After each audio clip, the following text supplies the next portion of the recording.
judiciary focus on guarding.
Yeah. Yeah.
Committee will come back to order. The chair now recognizes the ranking member and minority counsel for 45 minutes. Thank you. The call summary for which the Democrats want to impeach President Trump is dramatically different from their nefarious depiction of it. What it actually shows is a pleasant exchange between two leaders who discuss mutual cooperation over a range of issues. The Democrats claim this call demonstrates extortion, bribery, and a host of other monstrous crimes being committed against President Zelensky. Yet President Zelensky himself insists there was nothing improper whatsoever about the conversation. Indeed, the routine nature of the call helps to explain why, in this committee's last public hearing, Democrats recited a fictitious version of the call instead of reading the actual transcript. The Democrats depicted the president saying, quote, "I want you to make up dirt on my political opponent, understand? Lots of it, on this and on that," unquote. The transcript did not show President Trump saying anything remotely like that. The president did not ask Ukraine to make up dirt on anyone. But the Democrats are not trying to discover facts, they're trying to invent a narrative. And if the facts they need do not exist, then they'll just make it up. Not only does President Zelensky deny the Democrats' characterization of the call, but as Ambassador Taylor testified to this committee, the Ukrainians did not even know at the time of the call that a temporary delay was put on the security assistance for them. Furthermore, as the ambassador testified, these holds occur from time to time. Both he and Ambassador Volker were confident the delay would be lifted. And in fact, military aid to Ukraine has actually substantially improved since President Trump took office. Ambassador Taylor testified that President Trump was the first president to see that Ukraine was afforded Javelin anti-tank weapons. This was a very strong message that Americans are willing to provide more than blankets. This was the Obama administration's approach. Note this important fact. The security assistance was provided to Ukraine without the Ukrainians having done any of the things they were supposedly being blackmailed to do. So we're supposed to believe that President Trump committed a terrible crime that never actually occurred and which the supposed victim denies ever happened. I'd like to briefly speak about the core mistruth at the heart of the Democrats' impeachment drive. They claim the president tried to get the Ukrainians to, quote, manufacture dirt against his political rivals. This is supported by precisely zero evidence. Once again, the Democrats simply made it up. But let's consider the broader question about why President Trump may have wanted answers to questions about Ukraine meddling in 2016. The Democrats downplay, ignore, or outright deny the many indications that Ukrainians actually did meddle in the election. A shocking about-face for people who for 3 years argued that foreign election meddling was an intolerable crime that threatened the heart of our democracy. While the brazen suddenness of this U-turn is jarring, this denial is a necessary part of their argument. After all, if there actually were indications of Ukraine election meddling, and if foreign election meddling is a dire threat, then President Trump would have a perfectly good reason for wanting to find out what happened. And since the meddling was aimed against his campaign, he'd have good reason for sending his personal attorney to make inquiries about it.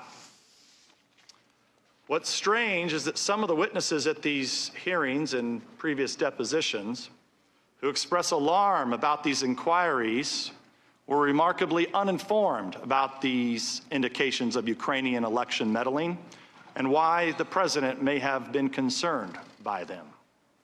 For example, I noted previously, Alexander Chalupa, a former staffer for the Democratic National Committee, admitted to Politico that she worked with officials at the Ukrainian embassy in Washington, D.C. to dig up dirt on the Trump campaign, which she passed on to the DNC and the Hillary Clinton campaign. Chalupa revealed that Ukrainian embassy officials themselves were also working directly with reporters to trade information and leads about the Trump campaign. Ambassador Kent, you didn't seem to be too concerned about it in the last round of questioning, so I'll just skip you because we know that wasn't a concern.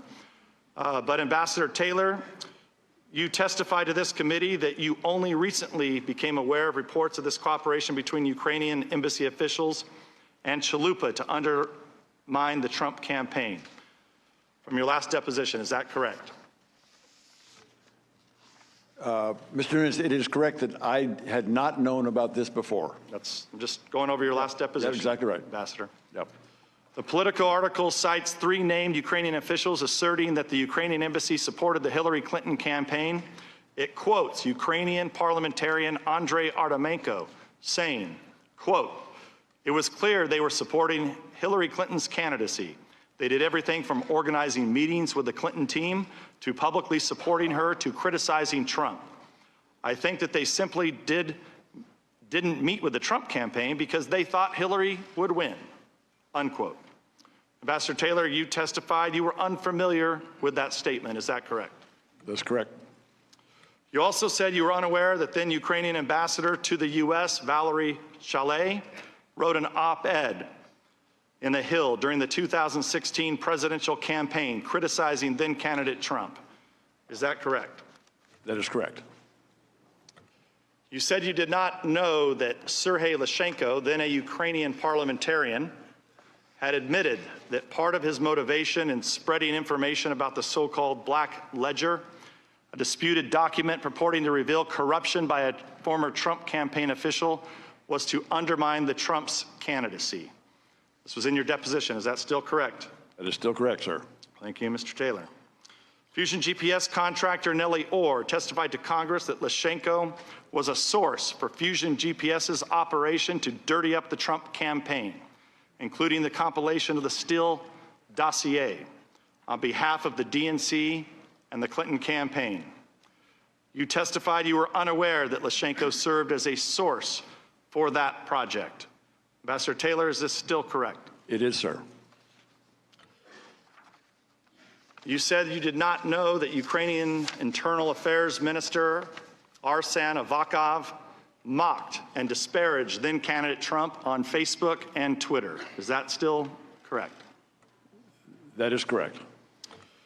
Ambassador Taylor, in your testimony to this committee, you said you were never briefed on these reports and statements, that you did not do due diligence before taking your post to discover that the president's and Mayor Giuliani's concerns may have been, and that you did what they may have been, and that you did not discuss them with Ambassador Yovanovitch. That's still correct?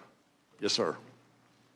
Furthermore, you said it upset you to hear about the many indications of Ukrainian election meddling, Your precise words were, I'm going to read them back to you, based on this political article, which again surprises me, disappoints me, because I think it's a mistake for any diplomat or government official in one country to interfere in the political life of another. That's disappointing, unquote. Ambassador Taylor, is that still your testimony? Mr. Nunes, it is. Subsequent to that, I looked into the circumstances for several of the things that you just mentioned. In 2016, candidate Trump had made a statement saying that it was possible that he would allow Crimea to go back to Russia. He expressed the sentiment or the opinion that it was possible that Crimea wanted to go back to Russia. What I can tell you, Ms. Nunes, is that that sentiment is amazingly inflammatory to all Ukrainians. So I can understand that. Are you aware during I believe it was the 2012 election when at the time President Obama leaned over on a hot mic to the then Russian president and said that he'd have to wait till after the election?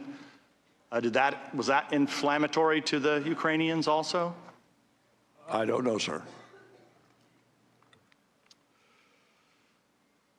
I just want to be clear that some government officials opposed President Trump's approach to Ukraine, but many had no idea what concerned him.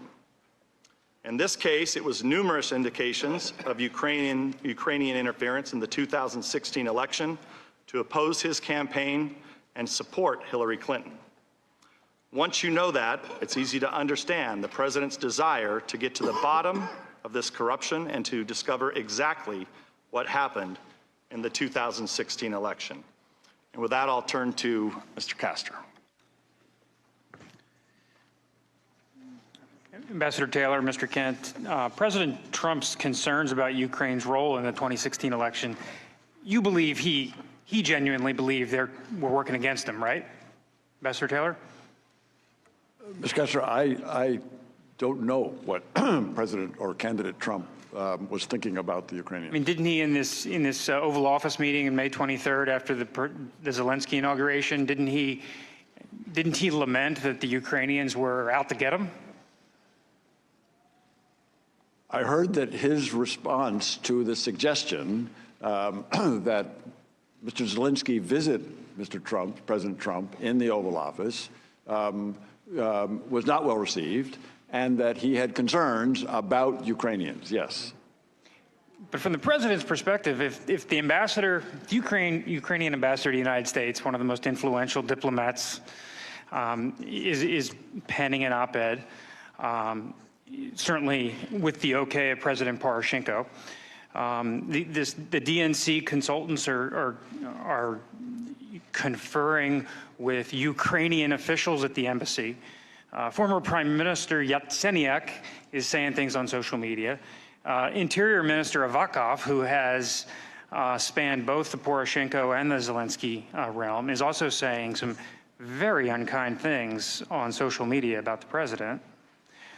You certainly can appreciate that President Trump was very concerned that some elements of the Ukrainian establishment were not in favor of him, did not support him, and were out to get him. If I go to, and I'll allow the question, but are you asking? Parliamentary inquiry, are you seriously interrupting our time here? I will allow the question. I won't dock this from the time. I just want to be clear, Ambassador, if you're able to verify the things that Council has asked you in the prerequisite of the question, that's fine. Otherwise, in questions from the majority or the minority that may assume facts not in evidence before you, you should be cautioned about that. Mr. Chairman, point of order.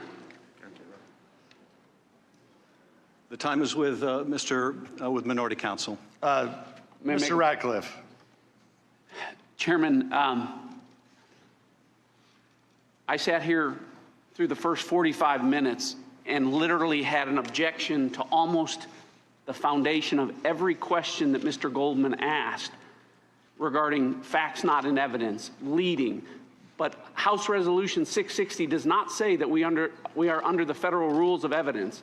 If it is your position that I should be asserting objections to questions that violate the federal rules of evidence, let me know now, because this hearing is going to change significantly. As I said, Mr. Ratcliffe, I will allow the question. I think the gentleman has a different question about the rules. So what are the rules that are going to govern this? Does the ranking member seek recognition? I'm yielding you to a question I just asked you. For what purpose do you seek recognition? To answer Mr. Ratcliffe's question. I have answered it. You may resume your question. Respectfully, Mr. Chairman, you haven't answered my question whether or not I should be assumes facts not in evidence or leading objections to questions that are posed from this point forward. That's my question. Mr. Ratcliffe, I'll say once again, I'm not objecting to the question, but I am instructing the witness that they should not presume questions from the majority or the minority that may represent facts not in evidence are correct. I have answered the question. We will resume the questioning and resume the clock. Mr. Castor. So you certainly can appreciate President Trump's concerns. Ms. Castor, I don't know the exact nature of President Trump's concerns. In my deposition, I recall you handed me the Politico article, which listed at least 3 of the elements that you have described earlier.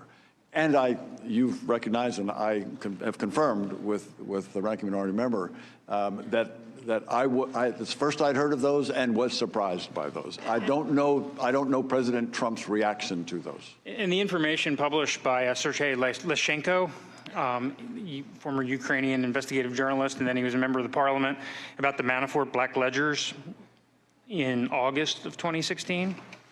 I mean, the very day that was published, Mr. Manafort resigned from the campaign, correct? I don't know, Mr. Castor. But certainly that gives rise to some concern that there are elements of the Ukrainian establishment that were out to get the president. That's a very reasonable belief of his, correct? I don't know. The run-up to the 2016 election, there's many facts that remain unresolved. Agreed? I'm sorry, what's the question? There are many facts relating to the run-up of the 2016 election that remain unresolved. Any further? Well, Attorney General Barr in May of 2019 tasked the U.S. Attorney for Connecticut, John Durham, to broadly examine the government's collection of intelligence involving the president's campaign. That effort initially was an administrative review, has turned into a criminal probe.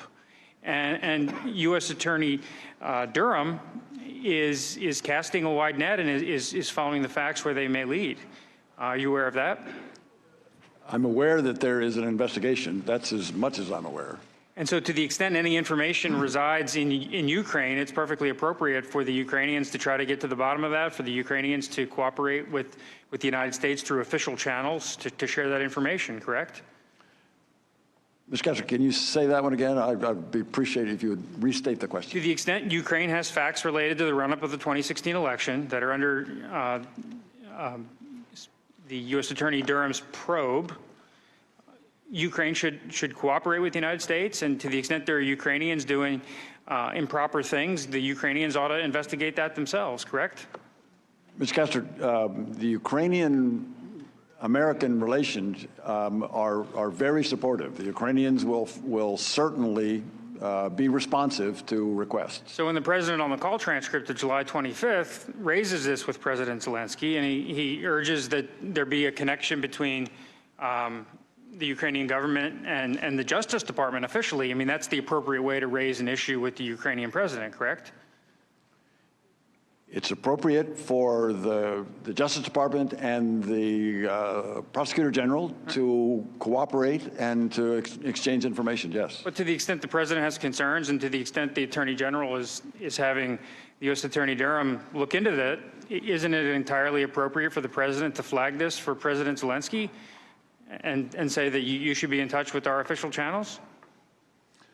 Ms. Castro, I don't know the precise appropriateness of these kinds of relations. Now, were you involved, either of you involved with the preparation for the 725 call? I was not. I was not. And how do you account for that? I mean, you were the two of the key officials with responsibility for Ukrainian policy. I mean, if the President of the United States is going to have a call with the leader of Ukraine, why wouldn't you ordinarily be involved with the preparation? Sir, we work for the Department of State in an embassy overseas, and in preparation for a presidential phone call, that responsibility lies within the staff of the National Security Council. Normally, if there is enough sufficient time, National Security staff can solicit information, usually from the State Department, and we can draw on the embassy. But that's only background information, and my understanding, having never worked at the National Security Council, is that National Security staff write a memo to the president, and none of us see that outside of the National Security staff. Okay, so the charge or the U.S. ambassador to the country wouldn't ordinarily be on a call with a foreign leader? That's correct. Would not. And did Colonel Vindman or anyone at the National Security Council staff reach out to you, Mr. Kent, in preparation for the call? I was given notification the day before on July 24th, and to the extent I had any role, it was to reach out to the embassy, give them the heads up, and ask them to ensure that the secure communications link in the Office of the President of Ukraine was functional so the call could be patched through from the White House Situation Room. Did you provide any substantive advice to Colonel Vindman about the call and what ought to be the official position? I was not asked, and I did not provide. Okay. Same with you, Ambassador? The same. And the call was scheduled, you know, you testified earlier that the call was on again, off again. And after the July 10th meeting with Ambassador Bolton, the consensus was the call was not going to happen. Is that correct? I would not say that was a consensus. The State Department's position was that a call between the two presidents would be useful. And once Zelensky's party won the first ever absolute majority in parliamentary elections on July 21st, the idea of a congratulatory call made eminent sense from our perspective. Okay, and the call was scheduled. And did you get a readout, Ambassador Taylor, initially from the call? I didn't, Mr. Kastler. We all read the statement that the Ukrainians put out. I got a readout several days later from Mr. Morrison, National Security Council. Okay. And how about you, Mr. Kent? I likewise first saw the Ukrainian statement, and I believe the next day, July 26th, which would have been a Friday, I did get a partial readout from Lieutenant Colonel Vindman, yes. Ambassador Taylor, you said that the Ukrainian readout was cryptic. Is that just because it's initially written in Ukrainian and translated to the U.S.? No, it's, as a general rule, both the United States and other countries, including Ukraine, will put out very short summaries that kind of hit the highlights of the discussion, but without going into detail. Okay. And you mentioned it was cryptic. Why did you think it was cryptic? Knowing now having read the transcript and looking back at their summary, as I recall, and I don't recall the exact words, but they said that there were issues to be pursued in order to improve relations between the two countries or something like that. That seems pretty ordinary. It seems pretty ordinary. You were with President Zelensky the very next day? We were. We had a meeting with him the very next day. And did President Zelensky raise any concerns about his views of the call? He said, Ambassador Volker, Ambassador Sondland were in his office, And we asked him, I think, how the call, he said, call was fine. I was happy with the call. Okay.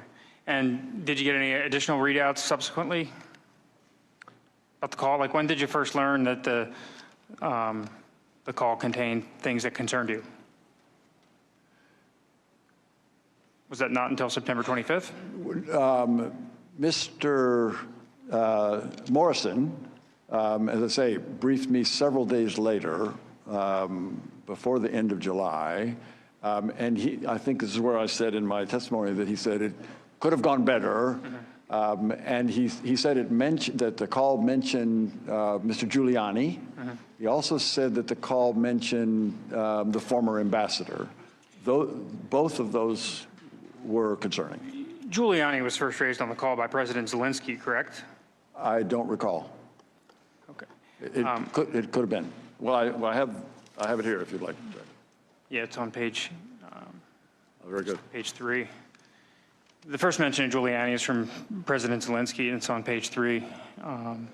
And President Zelensky says, "I will personally tell you that one of my assistants spoke with Mr. Giuliani just recently, and we are hoping very much that Mr. Giuliani will be able to travel to Ukraine, and we will meet once he comes to Ukraine." Did that surprise you? Again, I didn't have the transcript at the time. All I heard was that Giuliani was mentioned. Mr. Morrison said that Giuliani was mentioned in the call. But the way Zelensky states it here, it sounds like he is very much looking forward to speaking with America's mayor. That's what I found out when I read the transcript on the 25th of September or so. Okay. Now, Mr. Kent, corruption in Ukraine is endemic, correct? That's correct. And it affects the courts, the prosecutors, and there have historically been problems with all the prosecutors in Ukraine, correct?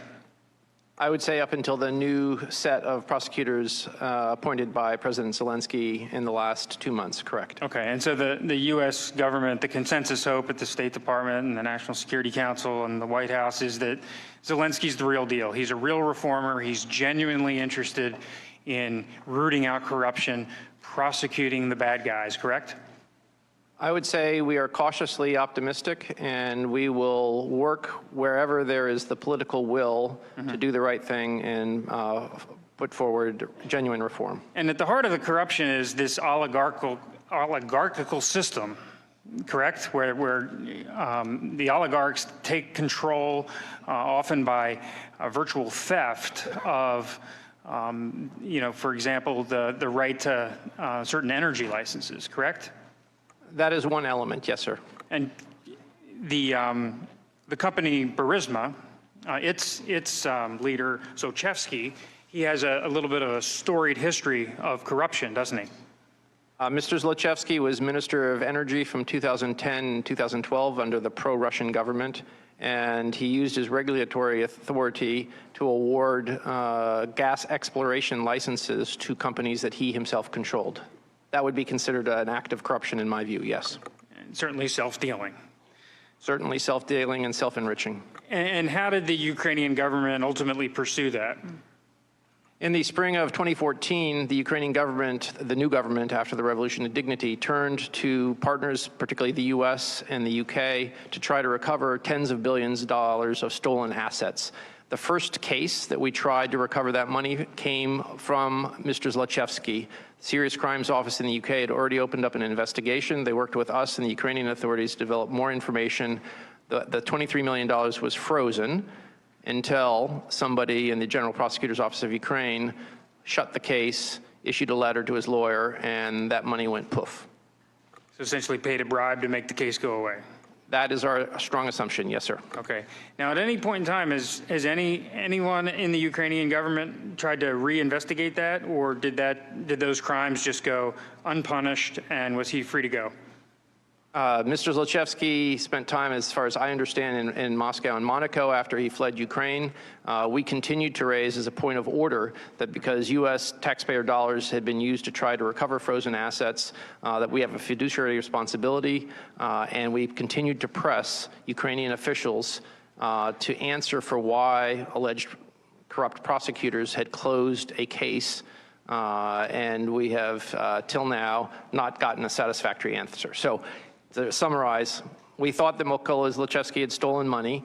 We thought a prosecutor had taken a bribe to shut the case, and those were our main concerns. And are you in favor of that matter being fully investigated and prosecuted? I think since U.S. taxpayer dollars were wasted, I would love to see the Ukrainian Prosecutor General's office find who the corrupt prosecutor was that took the bribe and how much it was paid. And that's what I said to the Deputy Prosecutor General on February 3rd, 2015. But in addition to prosecuting the person that took the bribes, shouldn't the organization or individual that sponsored the bribes be prosecuted? I would agree that the Ukrainian law authorities should uphold the rule of law and hold people account for breaking Ukrainian law.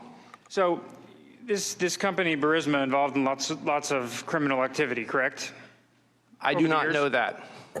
But over the years, it's been involved in a number of questionable dealings, correct?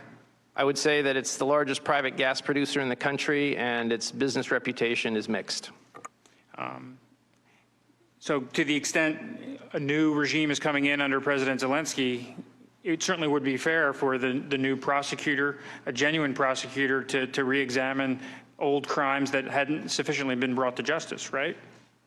I believe that the new Prosecutor General, Ruslan Rybashapka, made a statement to that end that they would be reviewing past cases. But keep in mind, this is a country where those that commit crimes generally never get held to account, so there's a lot to review.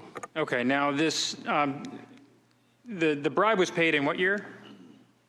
To the best of my knowledge, the case against Zlochevsky, the former minister, was shut down December of 2014. Okay, and right around that time, Burisma starts adding officials to its board. Is that correct? Understanding is, yes, that Zlochevsky invited a series of new individuals to join the board in 2014. And do you know what his strategy was in adding officials to his board? I have never met Mr. Zlochevsky. Okay, and who are some of the folks he added to the board?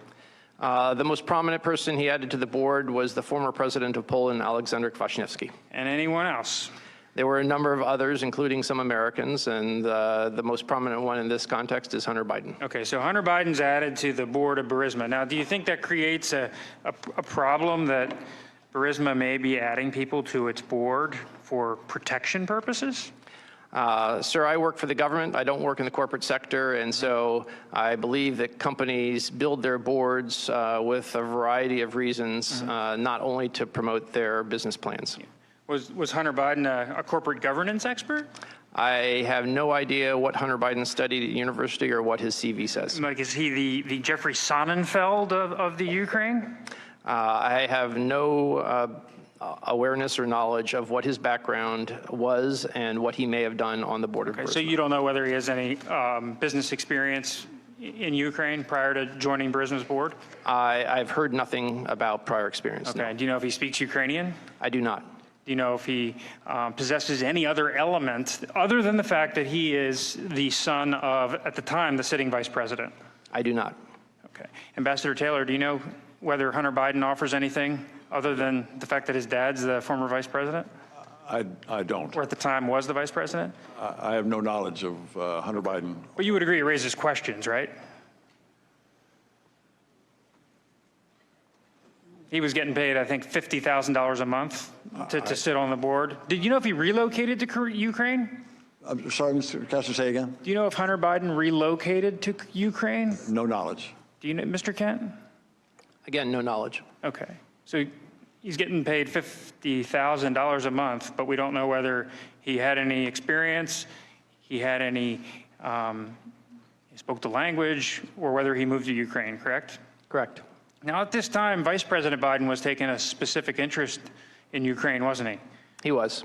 And could you tell us about that? I believe while he was vice president, he made a total of 6 visits to Ukraine. One may have been during the old regime, Yanukovych, and that would make 5 visits after the Revolution of Dignity, which started February of 2014.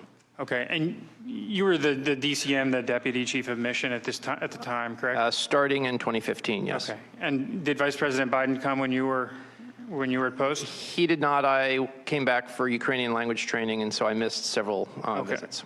Now, you've seen Vice President Biden's He's sort of given a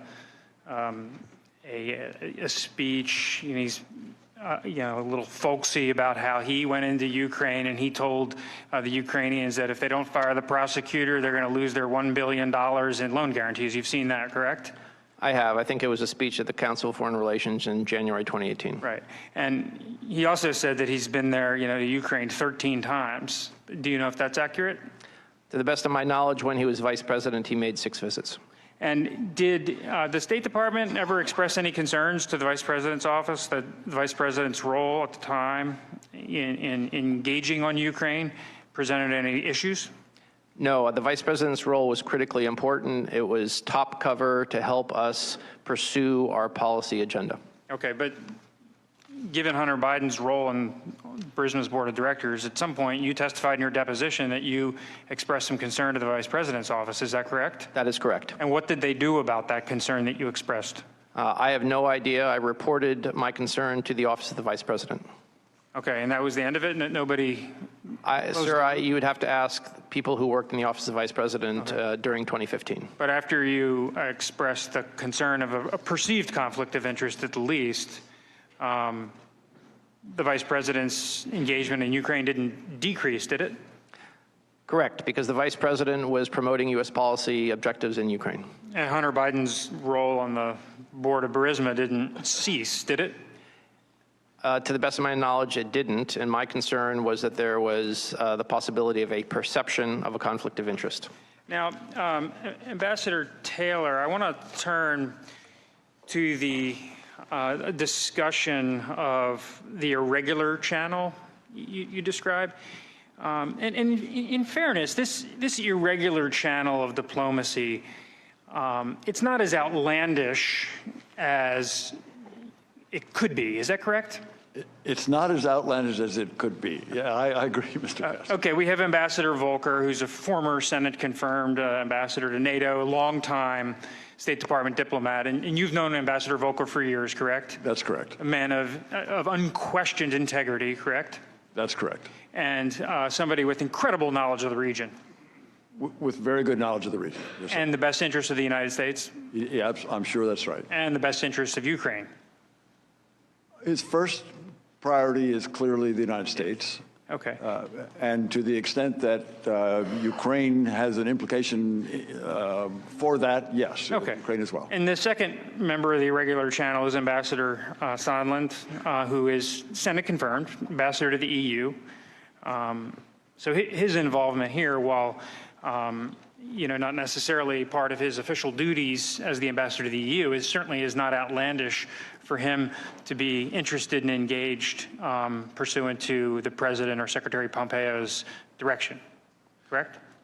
It's a little unusual for the U.S. ambassador to the EU to play a role in Ukraine policy.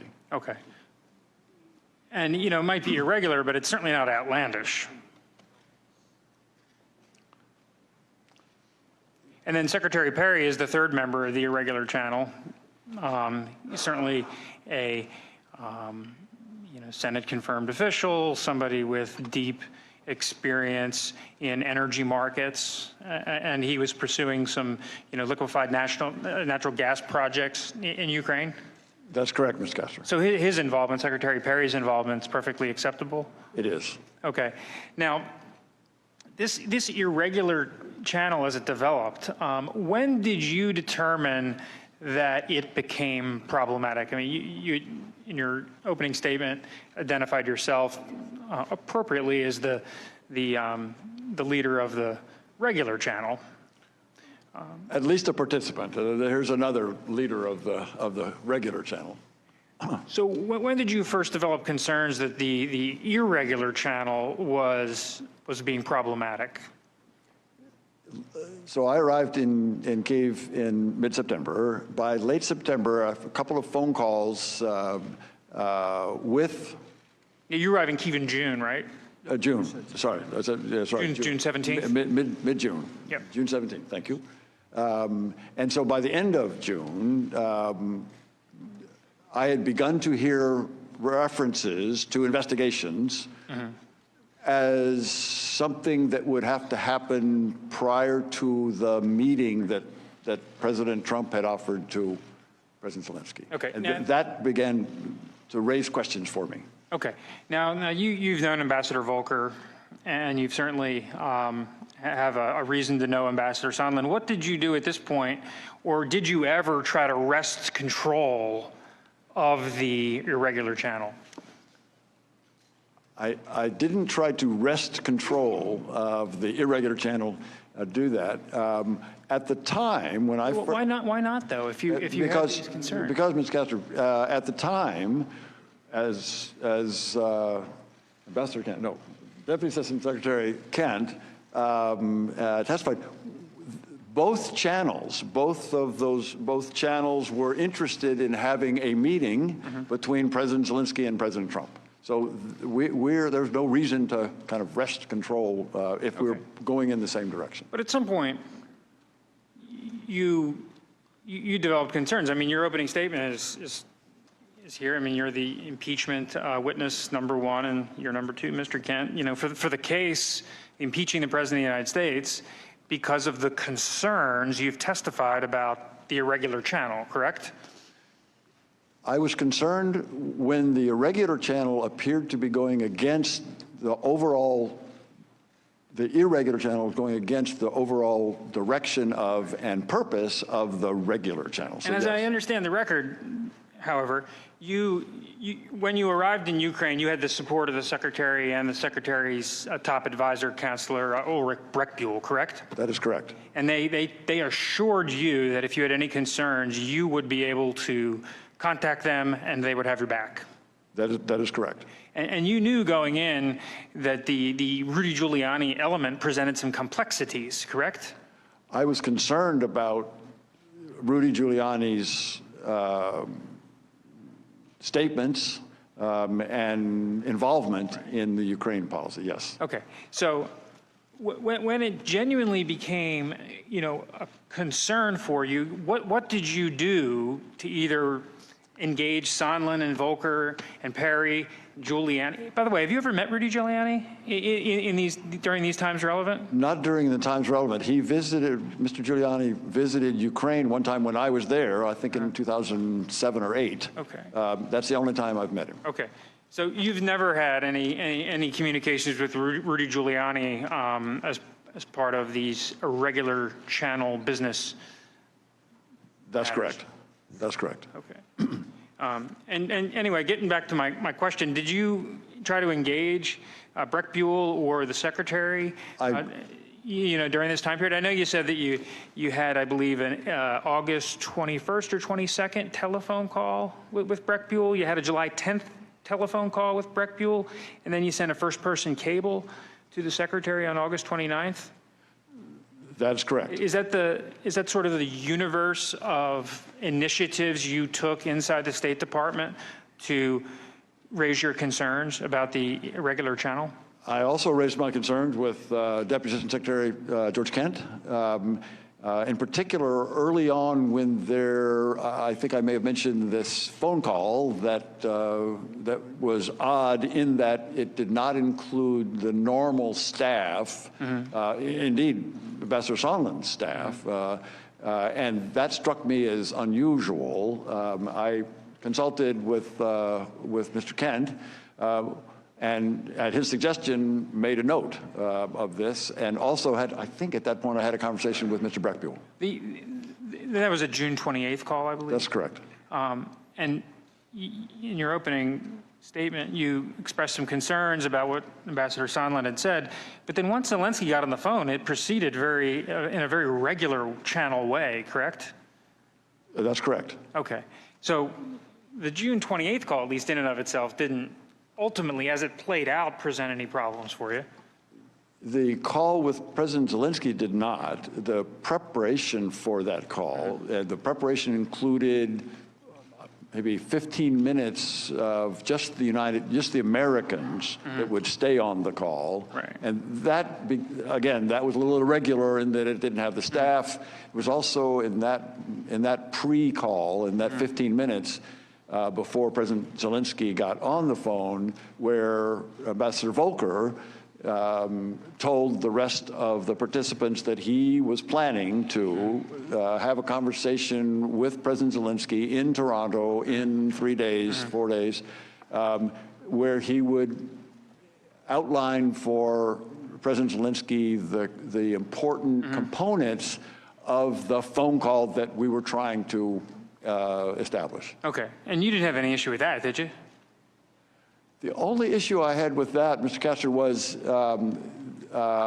there was reference to investigations in, I believe that's, I'll have to check my notes on that, but there was raised issues for me that I didn't understand what Ambassador Volker had in mind that he was specifically going to raise with Mr. Zelensky.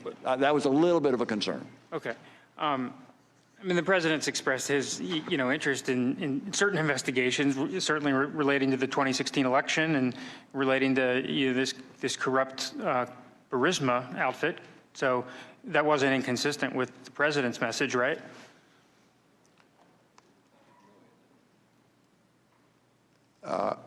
I'm not sure, Mr. Castro. Maybe can I ask you to repeat the question?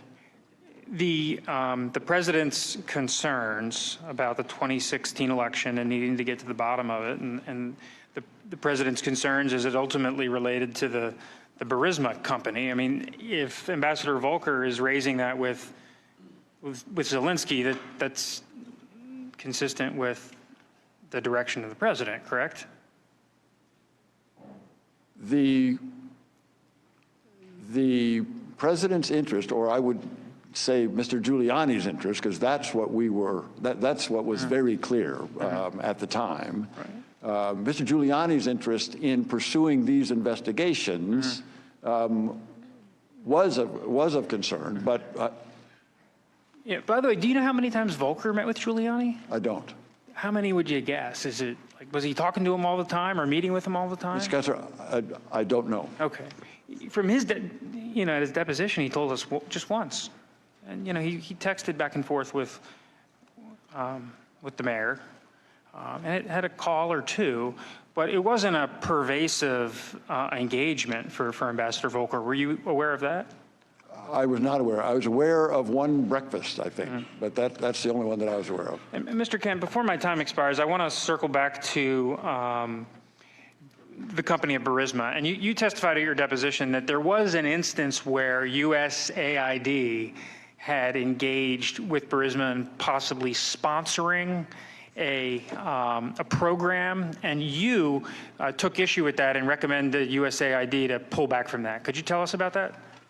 So I became aware in the summer, I believe, of 2016 that as a part of what I recall was a clean energy awareness campaign, the part of the USAID mission that worked on economics and governance, including energy, had sponsored some sort of contest for young Ukrainians to come up with a theme, and there was a prize. I believe it may have been a camera. And they had co-sponsored, and with public-private partnership being a buzzword, having a co-sponsorship with Burisma. Given the past history of our interest in recovering stolen assets from Zlochevsky, it was my view that it was inappropriate for the embassy to be co-sponsoring a contest with Burisma. I raised that with the mission director at the embassy. She agreed, and the USAID mission kept the contest but dropped the public-private partnership sponsorship. The time of the gentleman has expired. We'll now move to 5-minute member rounds. I recognize myself for 5 minutes. Mr. Kent, I want to follow up on my colleague's questions regarding Burisma. You testified about a time when an oligarch named Zlochevsky, I think it was self-dealing, awarding himself contracts. When was that?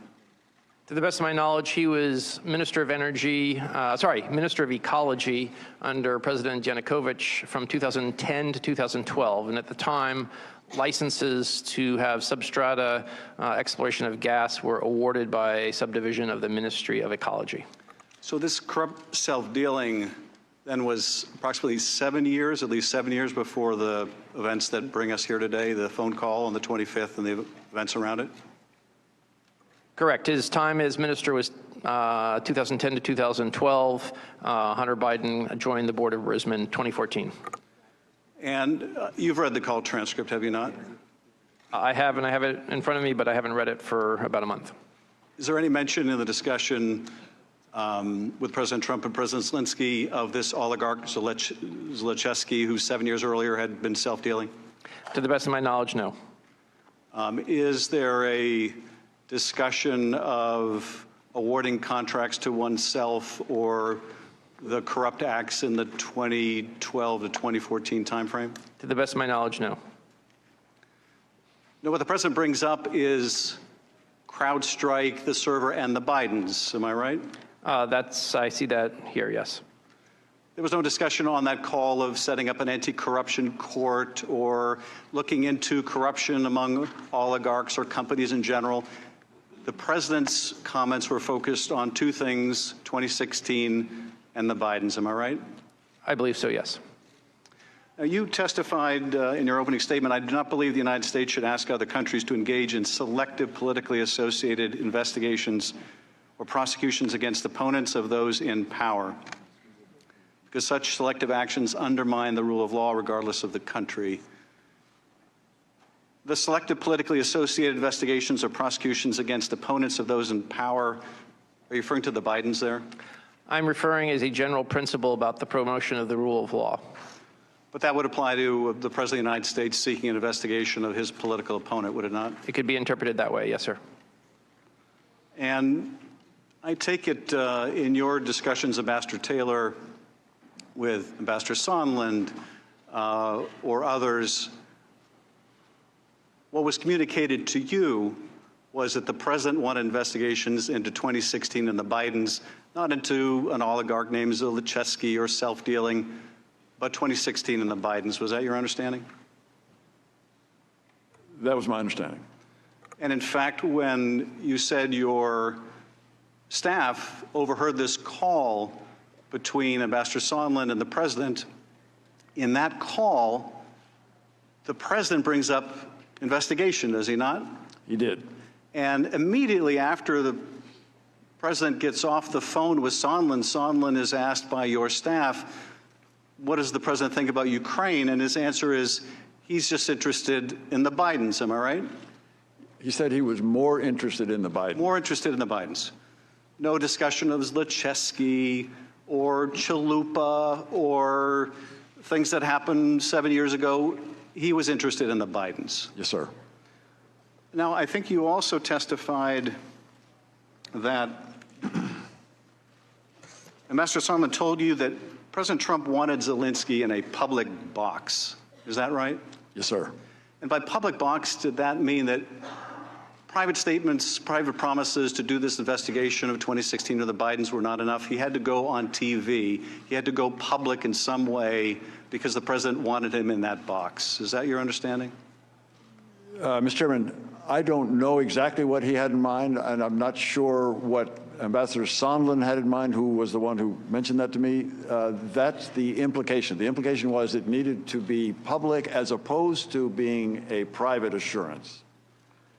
And I think you said in that same call, you asked Ambassador Sondland to push back on President Trump's demand. Is that right? That's correct, sir.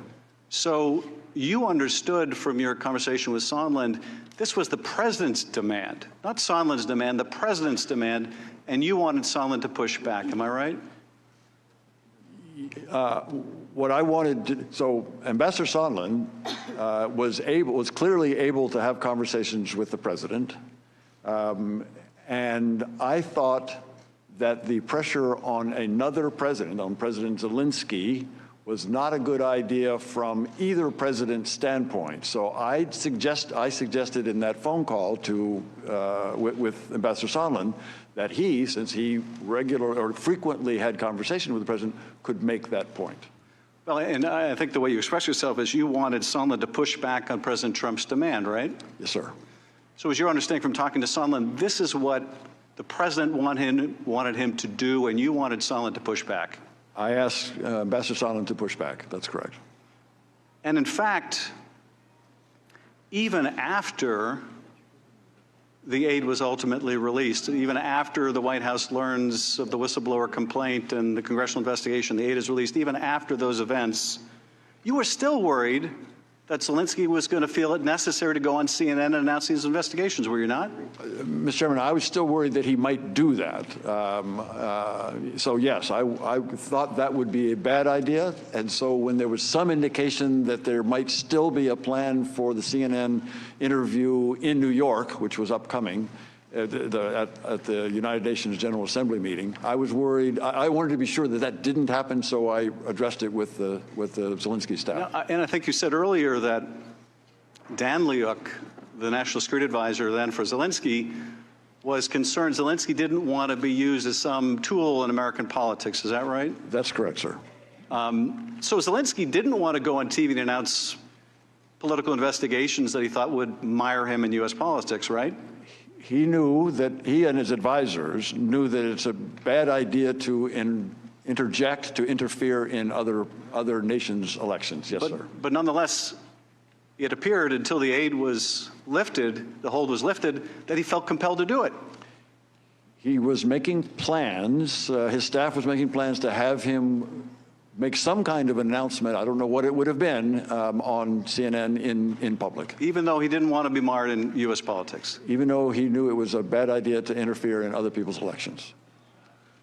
Mr. Nunes, you are recognized for 7 minutes and 10 seconds. I thank the gentleman for that. Ambassador Taylor, you said in your deposition that the first time you heard about this issue with Rudy Giuliani, and I'm paraphrasing, but you read it in the New York Times. Is that correct? I do remember that I do remember noticing about Mr. Giuliani being involved in this in that article. Yes, sir. Okay. I think one of the mothers of all conspiracy theories is that somehow the President of the United States would want a country that he doesn't even like, he doesn't want to give foreign aid to have the Ukrainians start an investigation into Biden's. With that, I yield to Mr. Jordan. Thank the gentleman for yielding. Ambassador Taylor, thank you for being here.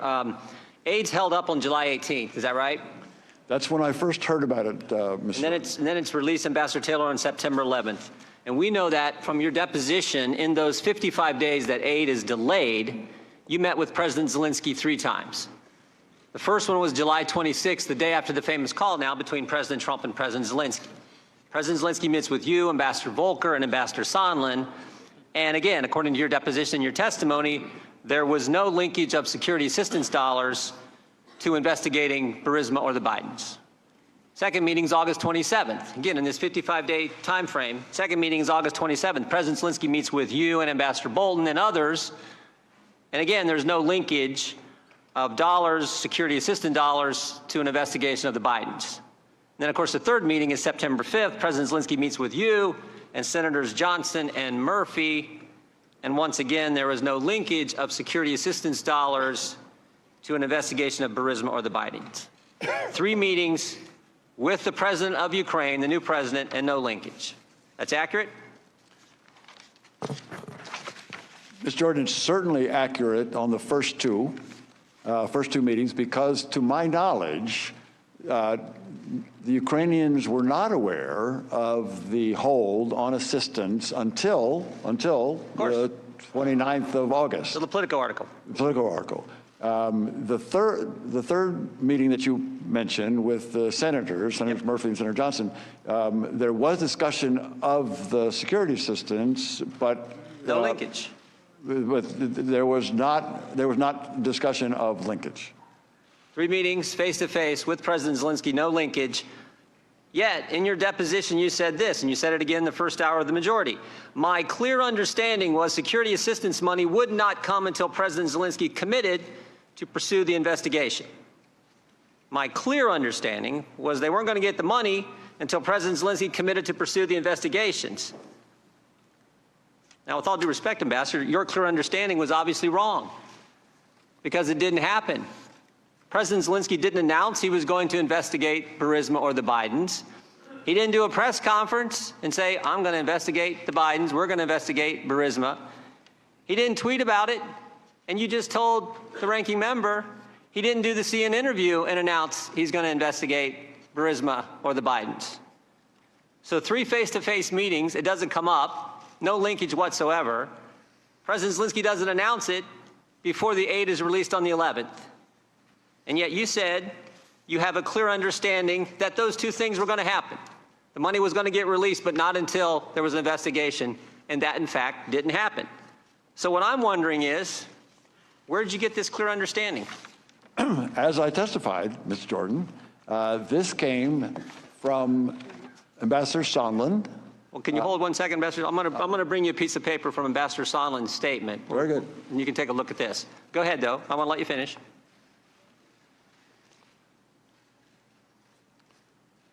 So, Ms. Jordan, should I read this or? No, I just want you to have it because I'm going to read it. Oh, very good, very good. Yeah, but I wanted you to go ahead and finish. You said, Ambassador, you got this from Ambassador Sondland.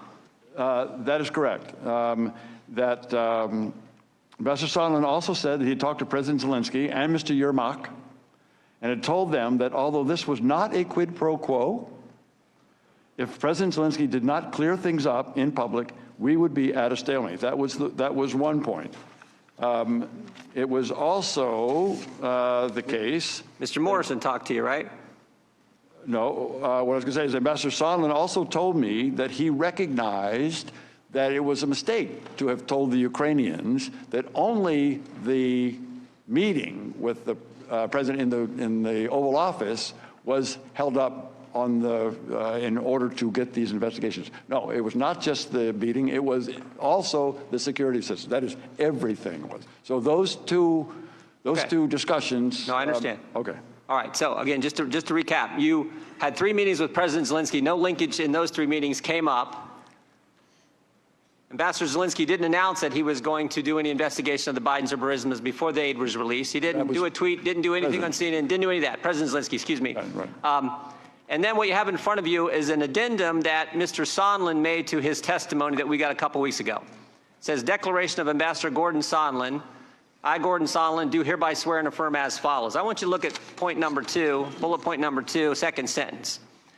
Ambassador Taylor recalls that Mr. Morrison told Ambassador Taylor that I told Mr. Morrison that I conveyed this message to Mr. Yermak on September 1st, 2019 in connection with Vice President Pence's visit to Warsaw and a meeting with President Zelensky. Now, this is his clarification. Let me read it one more time. Ambassador Taylor recalls that Mr. Morrison told Ambassador Taylor that I told Mr. Morrison that I conveyed this message to Mr. Yermak on September 1st, 2019 in connection with Vice President Pence's visit to Warsaw and a meeting with President Zelensky. We got 6 people having 4 conversations in 1 sentence, and you just told me this is where you got your clear understanding. Which, I mean, even though you had 3 opportunities with President Zelensky for him to tell you, you know what? We're going to do these investigations to get the aid. Didn't tell you 3 different times. Never makes an announcement, never tweets about it, never does a CNN interview. Ambassador, you weren't on the call, were you? The president, you didn't listen on President Trump's call and President Zelensky's call? I did not. You've never talked with Chief of Staff Mulvaney? I never did. You never met the president? That's correct. You had 3 meetings again with Zelensky and it didn't come up. And 2 of those they had never heard about as far as I know. And there was no reason for it to come President up. Zelensky never made an announcement. This is what I can't believe. And you're their star witness. You're their first witness. Mr. You're Jordan, the guy. You're the guy based on this, based on, I mean, I've seen church prayer chains that are easier to understand than this. Ambassador Taylor recalls that Mr. Morrison told, now again, this is, I hereby swear and affirm from Gordon Sondland. Ambassador Taylor recalls that Mr. Morrison told Ambassador Taylor that I told Mr. Morrison that I conveyed this message to Mr. Yermak on September 1st, 20. This all happens, by the way. This all happens, by the way, in Warsaw, where Vice President Pence meets with President Zelensky. And guess what? Taylor, they didn't talk about any linkage either. Time of the gentleman's expired. Ambassador Taylor, would you like to respond? The only response, I have 2 responses, Mr. Chairman, thank you, and Mr. Jordan, glad to take those questions. Let me just say that I don't consider myself a star witness for anything. They do. You don't. No, I don't. I'm responding to your questions. Please don't interrupt the witness. As I think I was clear about, I'm not here to take one side or the other or to advocate any particular outcome. So let me just restate that. Second thing is that my understanding is only coming from people that I talk to. We got that. We got that. I think this clarification from Ambassador Sondland was because he said he didn't remember this in his first deposition. So he wanted to kind of clarify. But I think, Mr. Jordan, the way I read this, he remembers it the same way I do. Yeah, and it's real clear, right? It's very clear to me. Thank you, Ambassador Taylor. Mr. Himes, you're recognized for 5 minutes. Gentlemen, thank you for your testimony today. One of the things I find startling about these proceedings is that faced with very serious allegations of presidential misconduct, my colleagues on the other side of the aisle don't engage or defend that conduct. Rather, they spin theories about black ledgers and Steele dossiers and the startling revelation that Ukrainians might have been upset when a presidential candidate suggested that perhaps he would let the Russians keep Crimea. Or, of course, we get the attacks so epitomized by Mr. Nunes's opening statement when he attacked Democrats, he attacked the media, and most disgustingly attacked the extraordinary men and women of the State Department and the FBI. When a defense does emerge, it looks a little like this. Ukraine is a corrupt country, and the president was just acting in a long tradition of actually trying to address corruption in Ukraine. Mr. Kent, you've worked on anti-corruption and rule of law efforts for much of your 27-year career. Is that correct?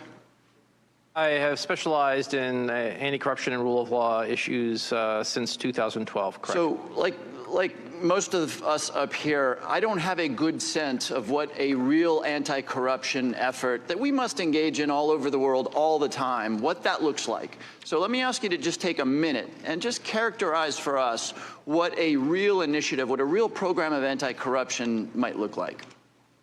If we're doing a systemic, holistic program, you need institutions with integrity. That starts with investigators. It goes to prosecutors, it goes to courts, and eventually it goes to the correction system. In countries like Ukraine, we generally start with law enforcement, and that's what we did in 2014-15 with the new patrol police. There also is oftentimes needed a specialized anti-corruption agency. In Ukraine, that was called the National Anti-Corruption Bureau, or NABU. There was a different body that reviewed asset declarations for unusual wealth called National Anti-Corruption Prevention Council, and eventually we got to helping them establish a special anti-corruption prosecutor and eventually a high court on anti-corruption. And that was to try to create investigators, prosecutors, and courts with integrity that couldn't be bought and would be focused on high-level corruption. So what I'm hearing there, Mr. Kent, is a very comprehensive effort. So let me read you President Trump's own words to the Ukrainian president in their July 25th phone call. And I quote, "There's a lot of talk about Biden's son, that Biden stopped the prosecution, and a lot of people want to find out about that, so whatever you can do with the Attorney General would be great. Biden went around bragging that he stopped the prosecution, so if you can look into it, it sounds horrible to me." Mr. Kent, when you hear those words, do you hear the president participating in or requesting a thoughtful and well-calibrated anti-corruption program? I do not. And Mr. Kent and Mr. Taylor, the defenders of the president's behavior have made a big deal out of the fact that Vice President Biden encouraged the Ukrainians to remove a corrupt former Ukrainian prosecutor, 2016, Mr. Shokin. And in fact, Senator Rand Paul on Sunday said, and I quote him, "They're impeaching the President Trump for exactly the same thing that Joe Biden did." Is that correct? Is what the president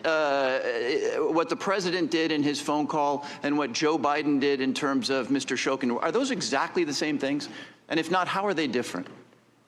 I do not think they are the same things. What former Vice President Biden requested of former President of Ukraine, Poroshenko, was the removal of a corrupt prosecutor general, Viktor Shokin, who had undermined a program of assistance that we had spent, again, U.S. taxpayer money, to try to build an independent investigator unit to go after corrupt prosecutors. And there was a case called the Diamond Prosecutor case, in which Shokin destroyed the entire ecosystem that we were trying to help create. The investigators, the judges who issued the warrants, the law enforcement that had warrants to do the wiretapping, everybody to protect his former driver whom he'd made a prosecutor. That's what Joe Biden was asking, remove the corrupt prosecutor. So Joe Biden was participating in an open effort, established whole of government effort to address corruption in Ukraine.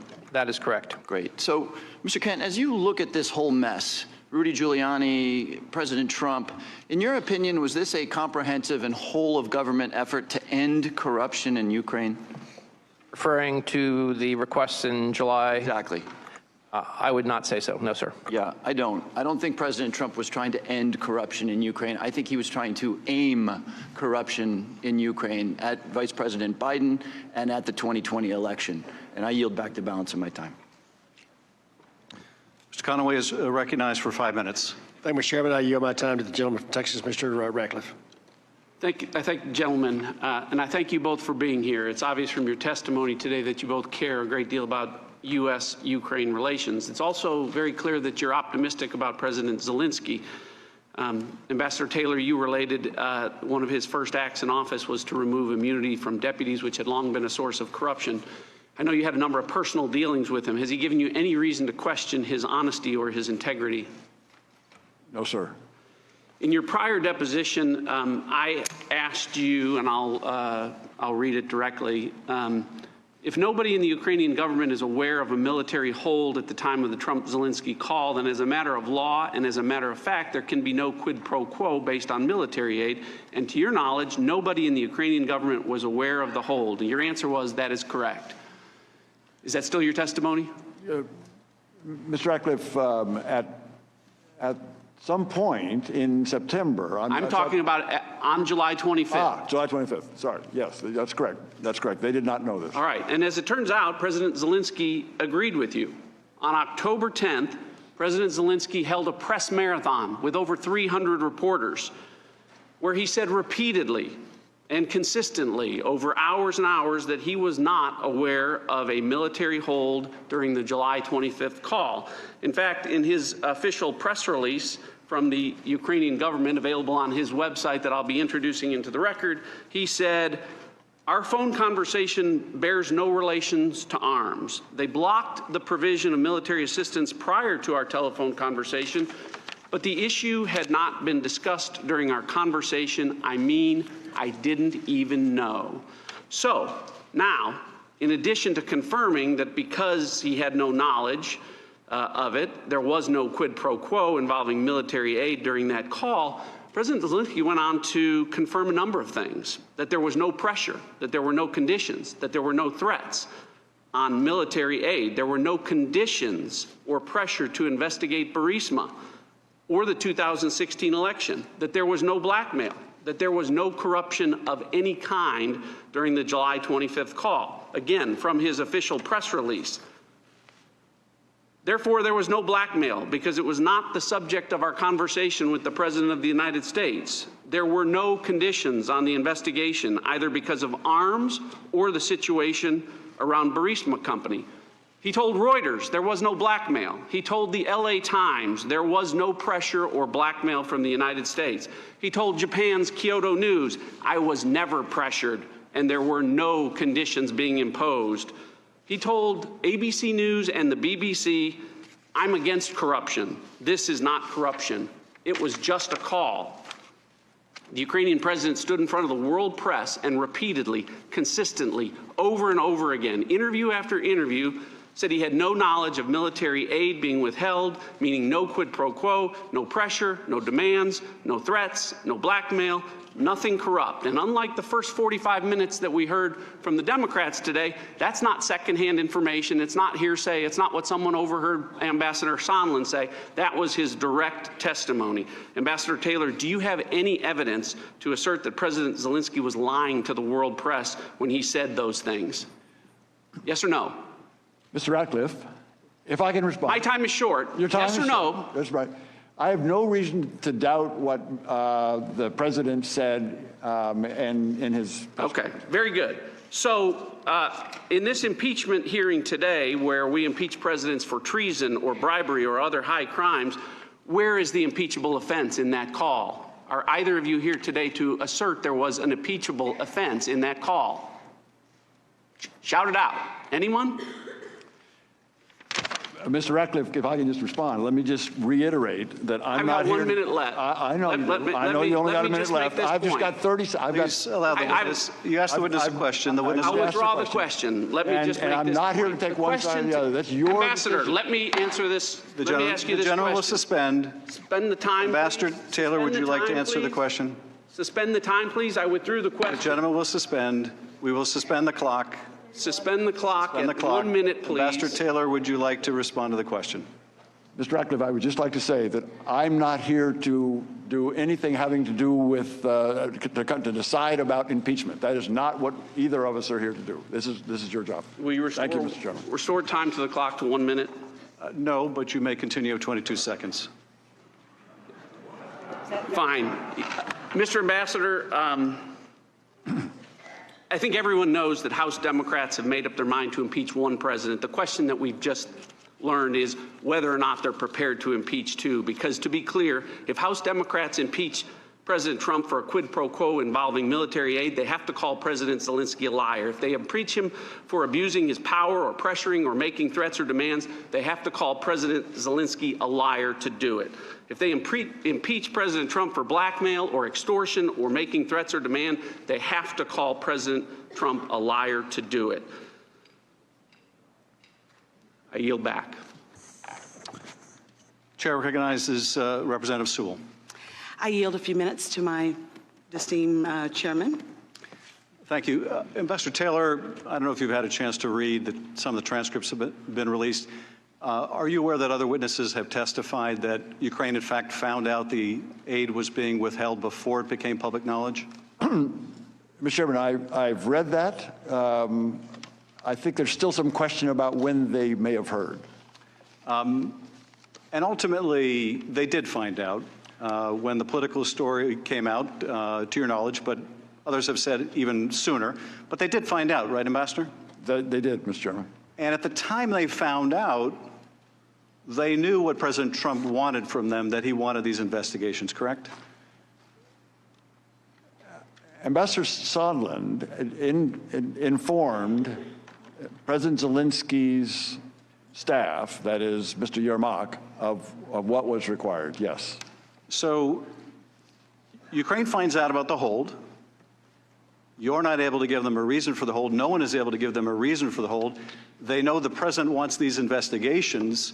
And then they're told in Warsaw by Ambassador Sondland, essentially, you're not getting the aid unless you do these investigations, correct? That's correct. So, you know, you've been asked, how could there be conditioning if the Ukrainians didn't know? But the Ukrainians were told by Ambassador Sondland, were they not? They were. They were. They didn't know, as near as I can tell, the Ukrainians did not know about the hold on the phone call on July 25th. That's true. But they were told, as you said, Mr. Chairman, on the 1st of September.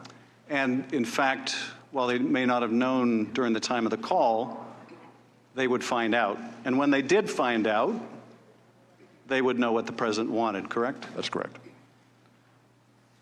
Representative Sewell.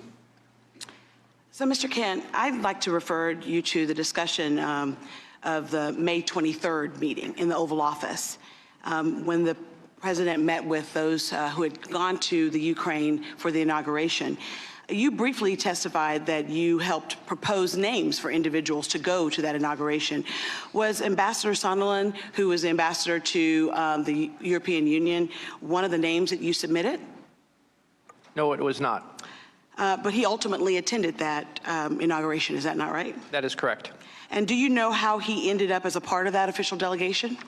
I do not know for sure, but my understanding is once the list left the NSC staff, it went through a review through the part of the White House that determines presidential delegations. You also testified that upon returning, Ambassador Sondland used his, quote, connections with Mulvaney end quote, in order to secure this meeting in the Oval Office. Is that correct? That is my understanding, yes. It seems that this Oval Office meeting was a pivotal turning point in the Ukraine policy. Coming out of that meeting, who was given responsibility, to your recollection, who was given responsibility for the Ukraine policy?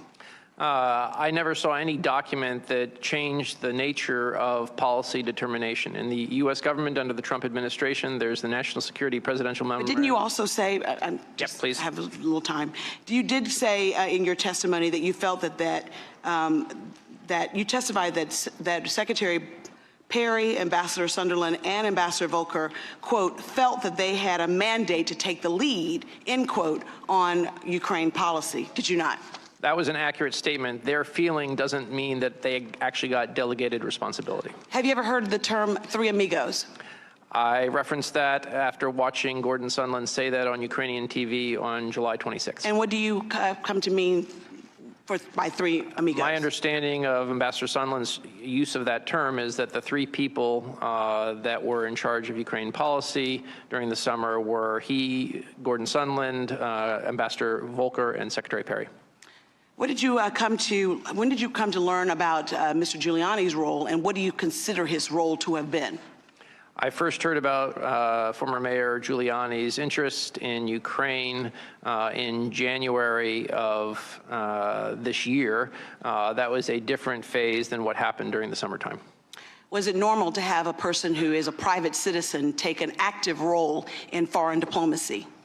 I did not find his particular engagement normal, no. Now, Mr. Ambassador Taylor, you testified that there are two channels, a regular and irregular. What did you see as Rudy Giuliani's role in Ukraine policy? Congresswoman, I came to see that Mr. Giuliani had a large influence on the irregular channel. And was that normal? Is that normal to have a private citizen of the United States take an active role in diplomacy? It is not normal. It is not unusual to ask for people outside the government to give opinions to help form the policies of the U.S. government. It is unusual to have a person put input into the channel that goes contrary to U.S. policy. Thank you. I yield back. Mr. Turner, you're recognized for 5 minutes. Thank you. Mr. Kent, Ambassador Taylor, thank you for your service. I have a great deal of appreciation for your profession. You have very little direct contact with decision makers, a tremendous amount of responsibility, and not a lot of authority to affect U.S. policy, bilateral engagements or multilateral engagements you're trying to shepherd through issues with our allies. One example of that, Ambassador Taylor, is that you testified in your prior testimony that you have not had any contact with the President of the United States. Is that correct? That's correct, sir.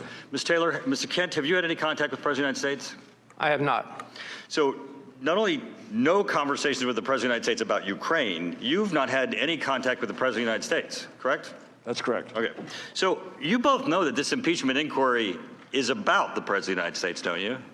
I mean, the man that neither one of you have had any contact with, you're the first up witnesses. I just find that a little amazing that the first up would be two people who've never had any contact with the president himself. Now, Kurt Volker did have contact with the president and contact with the president on Ukraine.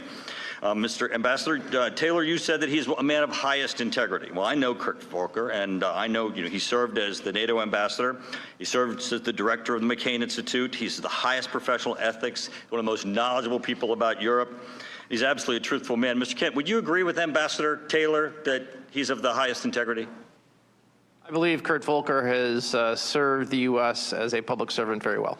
Do either of you have any evidence that Mr. Volker committed perjury or lied to this committee in his testimony to this committee? Do either of you have any evidence that Kurt Volker perjured himself or lied to this committee in his testimony? Ambassador Taylor, any evidence? Mr. Turner, I have no evidence. Ms. Kent?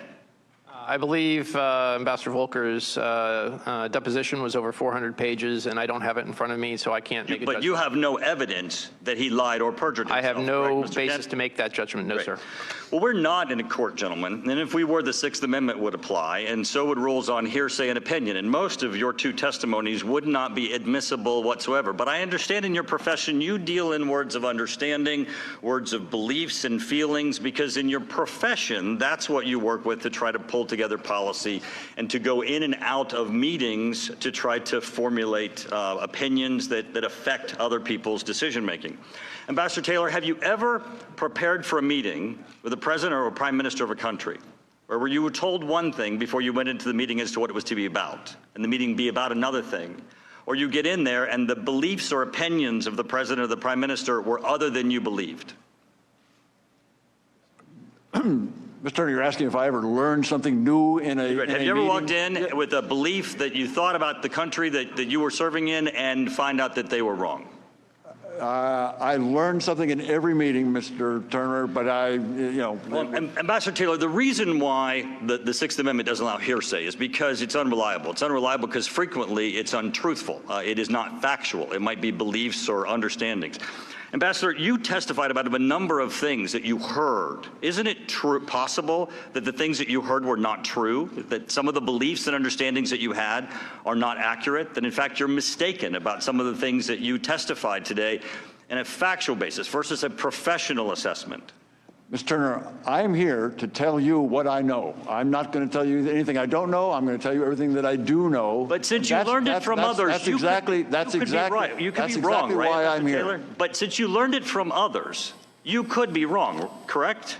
I am telling you what I heard them tell me. And they could be wrong, or they could be mistaken, or they could have heard it incorrectly, right, Ambassador Taylor? People make mistakes. Right. So you could be wrong. I yield the rest of my time to. Thank you, gentlemen, for yielding. Ambassador Taylor, the gentleman asked if you could be wrong. Were you wrong when you said you had a clear understanding that President Zelensky had to commit to an investigation of Biden's before the aid got released, and the aid got released and he didn't commit to an investigation? Mr. I was not wrong about what I told you, which is what I heard. That's all I've said. I've told you what I heard. And that's the point. What you heard did not happen. It didn't happen. You had 3 meetings with the guy. He could have told you. He didn't announce he was going to do an investigation before the aid happened. It's not just could it have been wrong. The fact is it was wrong because it didn't happen. The whole point was you had a clear understanding that aid will not get released unless there's a commitment. Not maybe, not I think the aid might happen, and it's my hunch it's going to get released. You use clear language, clear understanding, and commitment, and those 2 things didn't happen, so you had to be wrong. Ms. Jordan, the other thing that went on when that assistance was on hold is we shook the confidence of a close partner in our reliability. And that's not what this proceeding's about, Ambassador The gentleman Taylor. has expired. Ambassador That's Taylor, not what this whole thing started on. Time of the gentleman has expired. Ambassador Taylor, did you want to finish your answer? No, that's good, Mr. Chairman. I now recognize Mr. Carson for 5 minutes. Thank you, Chairman. I yield to the chairman. I thank the gentleman for yielding. I just want to follow up on some of the earlier questions about President Zelensky's statements after this scandal came to light, when he was asked, were you pressured, how'd the phone call go, et cetera. Ukrainians, Mr. Kent, are pretty sophisticated about U.S. politics, are they not? Perhaps. You would agree that if President Zelensky contradicted President Trump and said, of course I felt pressured. They were holding up $400 million in military assistance. We have people dying every day. If he were to contradict President Trump directly, they would be sophisticated enough to know they may pay a very heavy price with this president, were they not? That's a fair assessment. And President Zelensky not only had to worry about retribution from Donald Trump should he contradict Donald Trump publicly, he also has to worry about how he's perceived domestically, doesn't he, Ambassador Taylor? President Zelensky is very sensitive to the views of Ukrainian people, who indeed are very attentive to Ukrainian U.S. politics, yes. And so if President Zelensky were to say, I had to capitulate and agree to these investigations. I was ready to go on CNN until the aid got restored. That would obviously be hurtful to him back home, would it not? He cannot afford to be seen to be deferring to any foreign leader. He is very confident in his own abilities, and he knows that the Ukrainian people expect him to be clear and defend Ukrainian interests. Mr. Carson. Thank you, Chairman. My colleague touched briefly on the campaign to remove career diplomat Ambassador Yovanovitch. Mr. Kent, you stated in previous testimony that you were aware of the, quote, campaign of slander against the ambassador in real time, which basically unfolded in the media. Where do you understand this misinformation campaign was coming from, and who was essentially perpetuating it? To my understanding, the then Prosecutor General of Ukraine, now ex, Yuri Lutsenko, met Rudy Giuliani in New York on a private visit in January. They had a second meeting in February, and through the good offices of the former mayor of New York, Yuri Lutsenko gave an interview to John Solomon, then of The Hill, in early March, and the campaign was launched on March 20th. A corrupt Ukrainian prosecutor gave an interview to a reporter in the United States and made claims that the ambassador provided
Is that correct? As I mentioned in my testimony, you can't promote principled anti-corruption action without pissing off corrupt people. Fair enough. Now, some of those people helped Giuliani smear her, did they not? They did. So ultimately, that smear campaign pushed President Trump to remove her, correct, sir? I cannot judge that. What I can say is that Rudy Giuliani's smear campaign was ubiquitous in the spring of 2019 on Fox News and on the internet and Twitter sphere. So Ambassador Taylor and Mr. Kent, in all of your combined decades at the State Department, have you ever before seen an instance where an ambassador was forced out by the president following a smear campaign of misinformation orchestrated by the president's allies? I have not. Nor I. Mr. Chairman, I yield back.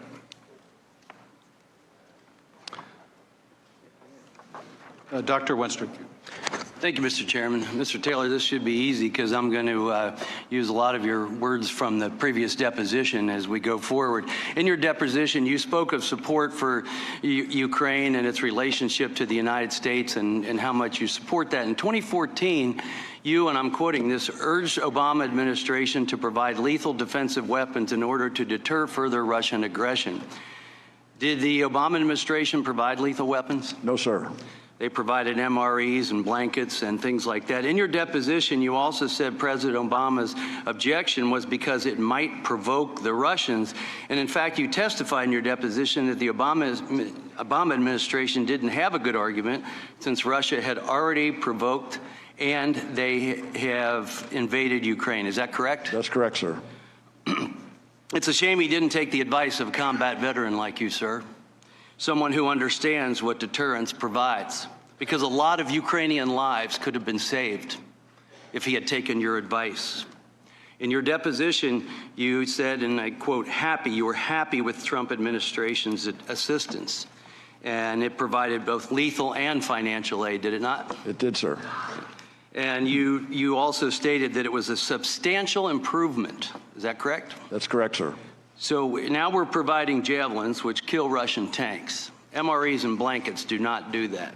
Today you said, I was beginning to fear that the long-standing U.S. policy of strong support for Ukraine was shifting. I have a little trouble with long-standing based on what we just talked about, because it wasn't really long-standing strong support.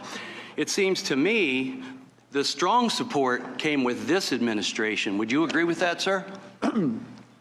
Unless you consider MREs and blankets strong support, I wouldn't call it long-standing. The long-standing that I'm referring to there, Dr. Winstrup, is the long-standing political support, economic support, and increasing military support. Well, certainly that strong support came from Congress, but it didn't come from the previous administration as compared to what this administration has decided to do.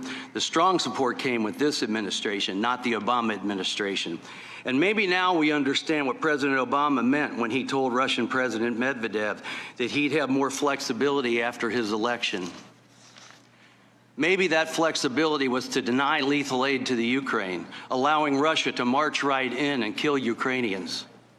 Again, in your deposition, you urged the Obama administration officials to provide lethal defensive weapons to Ukraine in order to deter further Russian aggression. And now they have that under this administration, don't they, Mr. Ambassador? They have the javelins, yes, sir. Thank you. And I would like to yield the remainder of my time to Mr. Ratcliffe. I thank the gentleman for yielding. So no pressure, no demands, no conditions, nothing corrupt, nothing on the call. That's what we heard President Zelensky say. And because House Democrats' charges against President Trump have been publicly, repeatedly, consistently been denied by President Zelensky, you heard the defense now from Chairman Schiff. He's lying because he has to. He has to lie because the threats, the demands, the blackmail, the extortion that House Democrats are alleging, if he didn't do that, he couldn't possibly risk military aid. He would have to do anything he had to secure it. The problem with that, the hole in that argument is you have to ask yourself, what did President Zelensky actually do to get the aid? The answer is nothing. He did nothing. He didn't open any investigations. He didn't call Attorney General Bill Barr. He didn't do any of the things that House Democrats say that he was being forced and coerced and threatened to do. He didn't do anything because he didn't have to. I yield back. Ms. Spear, you're recognized for 5 minutes. Thank you, Mr. Chairman. Thank you both for your heroic efforts, both today and also throughout your careers. I'd like to start with you, Mr. Kent. In your testimony, you said that you had, in mid-August, it became clear to me that Giuliani's efforts to gin up politically motivated investigations were now infecting U.S. engagement with Ukraine, leveraging President Zelensky's desire for a White House meeting. Mr. Kent, did you actually write a memo documenting your concerns that there was an effort underway to pressure Ukraine to open an investigation to benefit President Trump? Yes, ma'am. I wrote a memo to the file on August 16th. But we don't have access to that memo, do we? I submitted it to the State Department subject to the September 27th subpoena. And we have not received one piece of paper from the State Department relative to this investigation. Both of you have made compelling cases of the importance of Ukraine to Europe, to the 70 years of peace, the benefit that it has to the United States national security, and our goal to continue to support sovereignty of nations. Meanwhile, Russia is violently attacking people in Ukraine in the Donbass area. So withholding military aid, does that weaken Ukraine? Well, I think it sends the wrong signal, and it did for a short period of time. Again, the assistance from the FY19 was released and is in the process of heading towards Ukraine. Does it embolden Russia when there was no aid being sent to Ukraine? I think the signal that there's controversy and question about the U.S. support of Ukraine sends the signal to Vladimir Putin that he can leverage that as he seeks to negotiate with not only Ukraine but other countries. Thank you. Ambassador Taylor, I think you mentioned that a White House meeting for Zelensky would boost his ability to negotiate for a peaceful settlement with Vladimir Putin and Russia in general. Is that true? Ms. Spear, it is certainly true that that U.S. support for Mr. Zelensky, President Zelensky, in his negotiations with Russians is very important, and will enable him to get a better agreement with that support from the United States, both from the military assistance, but also just from the political assistance that we can provide. But he has not yet had that White House meeting, has he? He has not. I think it's ironic that Soviet-born Lev Parnas, who has now been indicted, had a meeting with the president in the White House after participating in a number of campaign events for the president and contributing $325,000 to the president's PAC. So maybe it's actually the requirement that you give money to the president's PAC in order to get that meeting at the White House. Ambassador Taylor, is it true that the prosecutor general now has opened an investigation in Ukraine? Ms. Spear, the new prosecutor general that President Zelensky has appointed is indeed investigating crimes in general. Is that your question? Yes. But yes, is he is in office and is investigating criminal activity. Has he specified what investigations he's undertaken? No. He has not. All right. I yield the rest of my time to chairmanship. Just a quick question. My colleagues, a couple of my colleagues referenced the conversation, the hot mic conversation between President Obama and President Medvedev. That was in 2012. There's a suggestion that he was saying he was going to go easy on Russia over the invasion of Ukraine, but that invasion took place 2 years after that conversation. You don't have any reason to believe that President Obama was referring to going easy on Russia for an invasion that hadn't happened yet, do you? Mr. Chairman, I have no knowledge of what was in... It was more or less a rhetorical question. I will yield now to Mr. Stewart, or I'm sorry, Mr. Stewart. Yep. Thank you. To the witnesses, thank you. Time is precious, so I'm going to go very, very quickly. Welcome, I think, to year 4 of the ongoing impeachment of President Trump. I'm sorry that you have been dragged into this. I think the sign behind me says it very well. By the whistleblower's attorney, the coup has started and impeachment will follow. But after listening for what is going on now 4 hours and 21 minutes, after all of the secret hearings, after all of the leaks, after hearing witnesses such as yourselves give your opinions, it really comes down to this. One thing it comes down to. This is the transcript that the president has released of this phone call. There is one sentence, one phone call. That is what this entire impeachment proceeding is based upon. And I got to tell you, if your impeachment case is so weak that you have to lie and exaggerate about it to convince the American people that they need to remove this president, then you've got a problem. And the American people have been lied to again and again on this. We first heard a lot about quid pro quo. And then many people realized that was meaningless. So they said, well, let's go for the fences then. Let's talk about extortion. Let's talk about bribery. Let's talk about cover-up and obstruction, for which there is zero evidence of any of that. We heard a characterization of the president's phone call that was so outrageously inaccurate, it had to be described as a parody. And none of those things matter. None of it matters. It comes down to this. We appreciate your insight. We appreciate your opinion. But all you can do is give your opinion of this one phone call. Let me ask you, gentlemen, both of you have said here today, you have testified, corruption in Ukraine is endemic. Would we agree on that? Simple question. problem is, isn't it? It's a problem, and they're taking steps to address it. Okay, earlier in the hearing, both of you said use the word endemic or agreed to it. It's in the courts, it's oligarchs, it's prosecutors, it's everywhere. And I think we can also agree that that's not the only place in the world where we experience and see corruption. There's dozens and dozens of nations around the world that are steeped in corruption. Would you agree with that? I would say that there's corruption in every country, including ours. Okay, thank you. And some we're clearly more concerned about than others. So in these corrupt nations, of which there are probably hundreds of corrupt individuals, hundreds of corrupt government officials, can you give me an example any time where the Vice President of the United States shows up and demands that a specific prosecutor be fired and gives them a 6-hour time limit to do that? Are you aware of that ever happening any other place? I guess the answer is no. And I just think it's interesting that out of hundreds of corrupt individuals, dozens of corrupt nations, that happened one time. And it happened with the individual whose son was being paid by the organization that was under investigation. One other thing very quickly.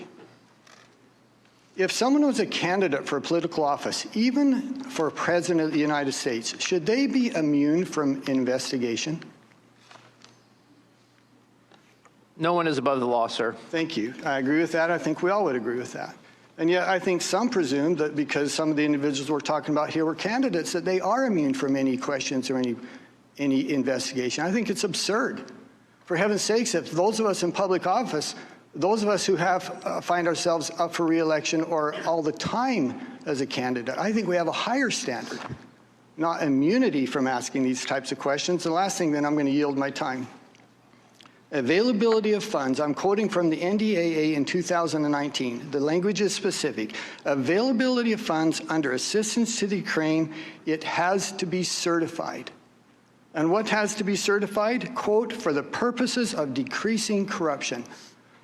Are you surprised that there would be questions about corruption in Ukraine and that it would be discussed withholding some of this aid that's actually required by law that it be withheld if they can't certify that the corruption has been eliminated or is being addressed? The certification in that case is done by the Secretary of Defense upon advice of his staff in consultation with the interagency community. We were fully supportive of that conditionality, and the Secretary of Defense had already certified that that conditionality had been met. And so we agree that we should withhold funds if there's questions about corruption that have not been addressed. I'm going to yield the rest of my time to Mr. Jordan. Sorry, 18 seconds. You're going to let that go? Thank you. In that case, I will yield back. Thank you. Mr. Quigley. So that certification, that took place in May. Is that correct, Mr. Kent? I do not believe it was certified by May. I would defer to my colleague Laura Cooper, who's testified on closed door. But it was an earlier time. It had not been done by May because when I was visiting in May, I was asked by Laura to raise a specific issue that would meet the conditionality. But the DOD did say that they met the certification. Yes, sir. I think it may have been in the July timeframe. Thank you. So it's interesting and curious that we're talking about hearsay evidence. It is extraordinary to me that the committee's been able to get as much information as they had, direct or hearsay, given the obstruction. You gentlemen were both asked by the State Department not to appear for your depositions. Is that correct? We both received, I believe, I received initially a letter directing me not to appear, and once the committees issued a subpoena, I was under legal obligation to appear, and I am here today under subpoena. Ambassador, were you also asked not to be part of the deposition? Mr. Quigley, I was told by the State Department, don't appear under these circumstances. That was in the letter to me, and when I got the subpoena, exactly as Mr. Kent said, that was different circumstances and obeyed a legal subpoena. So that, yes, sir, I'm here for that reason. Absolutely, but we were not able to hear testimony by Chief of Staff Mulvaney, John Eisenberg, Michael Ellis, John Bolton, more than a dozen witnesses. So I suspect if you have a problem with hearsay, you'd have a lot more direct testimony and direct evidence if you weren't blocking that ability. You'd have a lot more documents that you referred to with my colleagues' questions that have not yet been turned over by state or any other agency. Is that correct to your knowledge, gentlemen? We're both here under subpoena. I don't think either of us is going to comment why others have not shown up. But has any of the documents that you turned over, to your knowledge, been turned over to the committee? No. Mr. Kent, following the July 25th call and through the first 2 weeks of August, were you involved in any efforts to arrange for President Zelensky to make a statement announcing the 2 investigations that President Trump had talked about in the July 25th call? I was not, and I would never participate in an arrangement to have them announce investigations. Ambassador Taylor, were you involved in any such efforts? No, sir. I want to show you a text of the exchange. This one's between Ambassador Volker and Andrei Yermak, the same aide to Zelensky that Volker texted before the July 25th call. You weren't involved with it, so I'll read it. The first text is from August 10th. Ambassador Volker text, I agree with your approach. Let's iron out the statement and use that to get date and Prez can go forward with it. Then at 5:42, Mr. Yermak responds, once we have a date, we'll call for a press briefing announcing upcoming visit and outlining vision for a reboot of U.S.-Ukraine relationship, including, among other things, Burisma and election meddling investigations. Andrei Yermak says that once we have a date, they will announce the investigations in Burisma and election meddling. Mr. Kent, are these the same 2 investigations President Trump asked the Ukrainian president to initiate in the July 25th meeting, 25th call? Those appear to be the same issues that were mentioned in the call, as well as the media campaign that started in March, led by Rudy Giuliani. Mr. Kent, as the day-to-day State Department point person in Washington on Ukraine policy, were you aware of this effort to persuade President Zelensky to issue a statement in order to get a White House meeting while they were happening? When this exchange happened on August 10th, I was not. When did you learn about them? As Ambassador Taylor referenced earlier in his testimony and oral answering, he heard on August 16th. He then called me and we had a conversation. And at that point, I memorialized my concerns in a note to the file. Ambassador Taylor, as the point person on the ground in Ukraine, were you aware of this effort to get Ukraine to issue this written statement in early August? Not the written statement, no, sir. So the entire discussion about a public statement about the 2 investigations President Trump wanted was done in what you have described as an irregular channel involving Ambassadors Sondland and Volker, and they tasked to take on Ukraine policy by the president. Isn't that correct, Mr. Kent? That would be my understanding. Ambassador? The same. And if, I guess to close primer on hearsay, I think the American public needs to be reminded that countless people have been convicted on hearsay because the courts have routinely allowed and created needed exceptions to hearsay. Hearsay can be much better evidence than direct, as we have learned in painful instances, and it's certainly valid in this instance. Well, gentlemen, yield because none of those exceptions would apply to this testimony. It's not the time for colloquy. Representative Stefanik, you're recognized. Thank you. For the millions of Americans viewing today, the 2 most important facts are the following. Number 1, Ukraine received the aid. Number 2, there was in fact no investigation into Biden. Mr. Kent and Ambassador Taylor, you both spoke eloquently and passionately about the need to support Ukraine to counter Russian aggression, particularly during this very critical time. I agree with you in that assessment.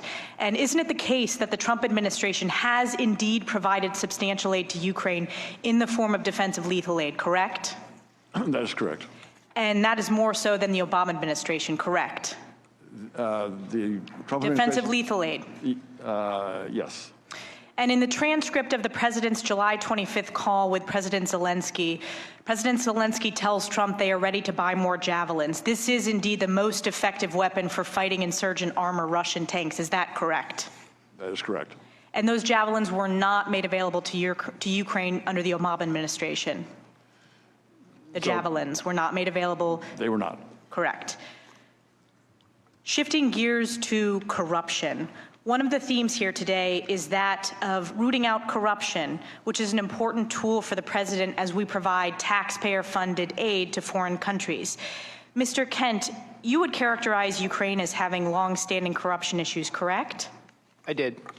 And in fact, you testified, quote, I would say that corruption is part of the reason why Ukrainians came out to the streets in both 2004 when somebody tried to steal the election and again in 2014 because of a corrupt, kleptocratic, pro-Russian government which eventually collapsed. The Ukrainians decided enough was enough. Is that your testimony? It remains so. And you testified that you first came to learn about Burisma in 2015 when you were the senior anti-corruption coordinator, correct? Correct. Detailed to the embassy in Kyiv as the acting deputy chief of mission. And you testified that the issue of corruption in Burisma was in the U.S. interest because, quote, and this is from your deposition, we had made a commitment to the Ukrainian government in 2014 to try to recover an estimated tens of billions of dollars of stolen assets out of the country. Is that correct? That is stolen assets that were in the name of the owner of Burisma, Mykola Zlochevsky. He was the one who we believed had stolen the money. Sure. So the first case, this was the first case that the U.S., the UK, and Ukraine investigators worked on was against the owner of Burisma. That's correct. And this was during the Obama administration. That's correct. So for the millions of Americans viewing, the first investigation against the owner of Burisma was under President Obama's administration. That's correct. You testified also, quote, we spent roughly $500,000 of State Department money in support of the FBI and this investigation to build capacity and track down stolen assets, end quote. Is that correct? That's correct. It was launched in May 2014 by the Attorney General of the U.S. and UK in conjunction with the World Bank. And in fact, by 2016, you were so concerned about corruption questions related to Burisma that when there was an effort by Burisma to sponsor an essay contest with USAID, you asked USAID to stop it. That's correct.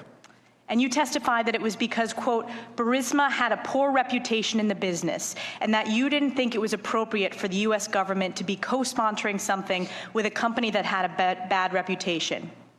Correct? You are also aware, and you testified today, that Hunter Biden served on the board of Burisma. Correct. And you also testified that you were indeed concerned about the appearance of conflict of interest. That's correct.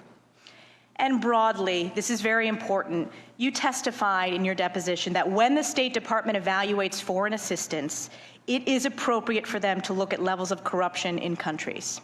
That's correct. And lastly, you also testified that, and this is your quote, issues of corruption have been part of high-level dialogue between U.S. leaders and Ukrainian leaders, regardless of who is the U.S. leader and who is the Ukrainian leader, and that is a normal issue of diplomatic discussion at the highest level, end quote. Is that correct? That's correct. I will yield 30 seconds. You know what? I will yield back after that. Thank you. Mr. Swalwell. Both of you have testified that you are not direct witnesses who have spoken with President Trump. However, you are witnesses to a shakedown scheme that others participated in who spoke with President Trump. However, Ambassador Bolton and Mick Mulvaney both spoke directly to President Trump, and unlike you, they have refused to honor our request for them to be a part of these proceedings. Nonetheless, we do know how Acting Chief of Staff Mick Mulvaney feels about aid because on October 17 at a press conference, he discussed the hold on security assistance for Ukraine.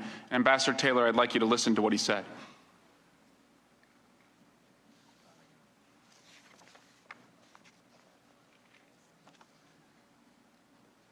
I'll read it for you. It's in response to a question, but to be clear, what you just described is a quid pro quo. It is, funding will not flow unless the investigation into the Democratic server happens as well. In response to that question, Mr. Mulvaney said, Mr. Taylor, we do that all the time with foreign policy. My question, Ambassador Taylor, the president conditioning security assistance on an investigation into his political opponent prior to this administration, is this something we would do all the time?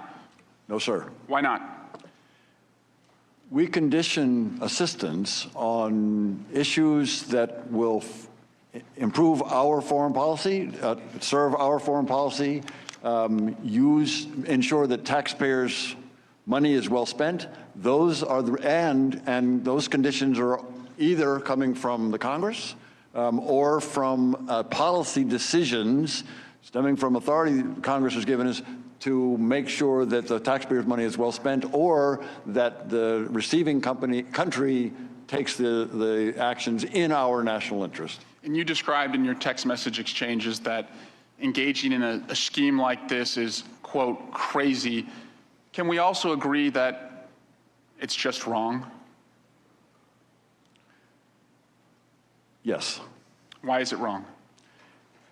Again, our holding up of security assistance that would go to a country that is fighting aggression from Russia for no good policy reason, no good substantive reason, no good national security reason is wrong.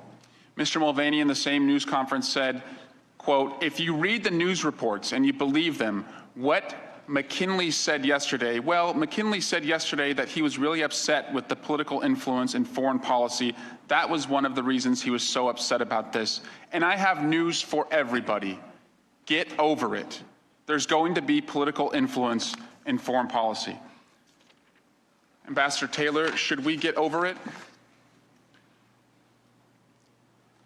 If we're talking about political influence, meaning attempts to get information that is solely useful for political campaigns, if that's what he's talking about, we should not get used to that. Finally, Mr. Mulvaney said, again, I was involved with the process by which the money was held up temporarily, okay? 3 issues for that. The corruption of the country, whether or not the countries were participating in the support of Ukraine, and whether or not they were cooperating in an ongoing investigation with our Department of Justice. That's completely legitimate. Mr. Kent, were you aware of any formal Department of Justice cooperation request made to the Ukrainians? I am not aware that there was any formal Department of Justice request in this matter, no. Was Mr. Mulvaney's statement false? I think you'd refer that question again to the Department of Justice, since I don't have full knowledge of whatever they may have been working on. Just about an hour before the 2 of you sat down to testify today, the president tweeted multiple times about this hearing, and he put in all caps, never Trumpers. Mr. Kent, are you a never Trumper? I am a career non-professional who serves whatever president is duly elected and carries out the foreign policies of that president in the United States, and I've done that for 27 years for 3 Republican presidents and 2 Democrat presidents. Ambassador Taylor, are you a never Trumper? No, sir. Ambassador Taylor, finally, you said in your statement on page 19, Mr. Chairman, there are 2 Ukrainian stories today. The first is the one we are discussing this morning and that you have been hearing for the past 2 weeks. It's a rancorous story about whistleblowers. Mr. Giuliani, side channels, quid pro quos, corruption, and interference in elections. In this story, Ukraine is merely an object. Is it also true that in this story, it's about the President of the United States?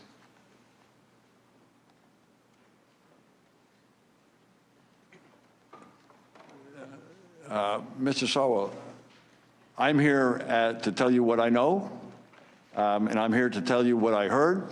And what I said. And in that regard, I can't answer that question. But what you've testified to also involves the President of the United States. Is that correct? The President of the United States was on the telephone call on the 25th of July. Yes, sir. Thank you. I yield back. Mr. Hurd. Thank you, Chairman. Gentlemen, I appreciate y'all's decade of service. As the fabled Foreign Service officer, Ambassador Ryan Crocker, says, because we have pumps and wingtips on the ground, meaning diplomats, that prevents us from having the need to have boots on the ground, the military. Y'all are an important role in our national security, and thank you and your colleagues. Mr. Taylor, my first questions are to you, and these are questions that are on years prior to your time in the Ukraine, but I'm pretty sure you can answer them. Did the Ukrainians get get aid in FY17? Did they get any aid in FY17? Yeah. Any? Yes, sir. They did get assistance. And they got security assistance as well. They did.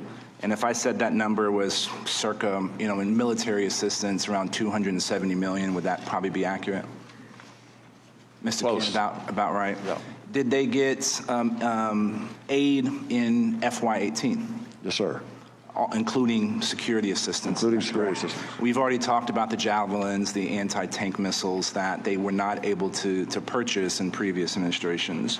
Have they gotten security assistance in FY19? Yes, sir. Prior to the $400 million or so that we're discussing or been discussing a lot here today? They got some previous year, some probably FY18 assistance, but George, you may know.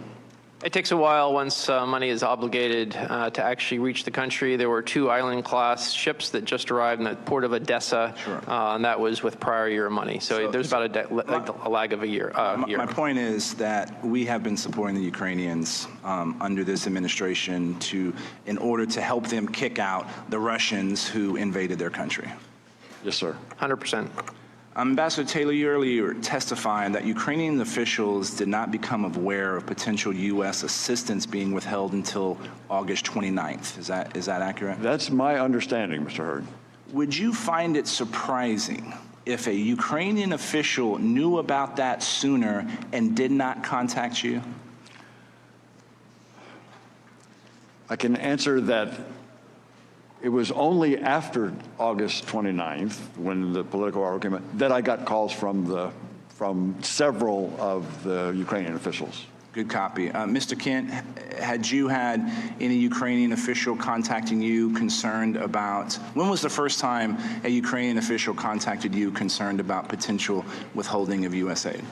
It was after the article in Political came out in that first intense week of September. Gotcha. So after that August 29th conversation.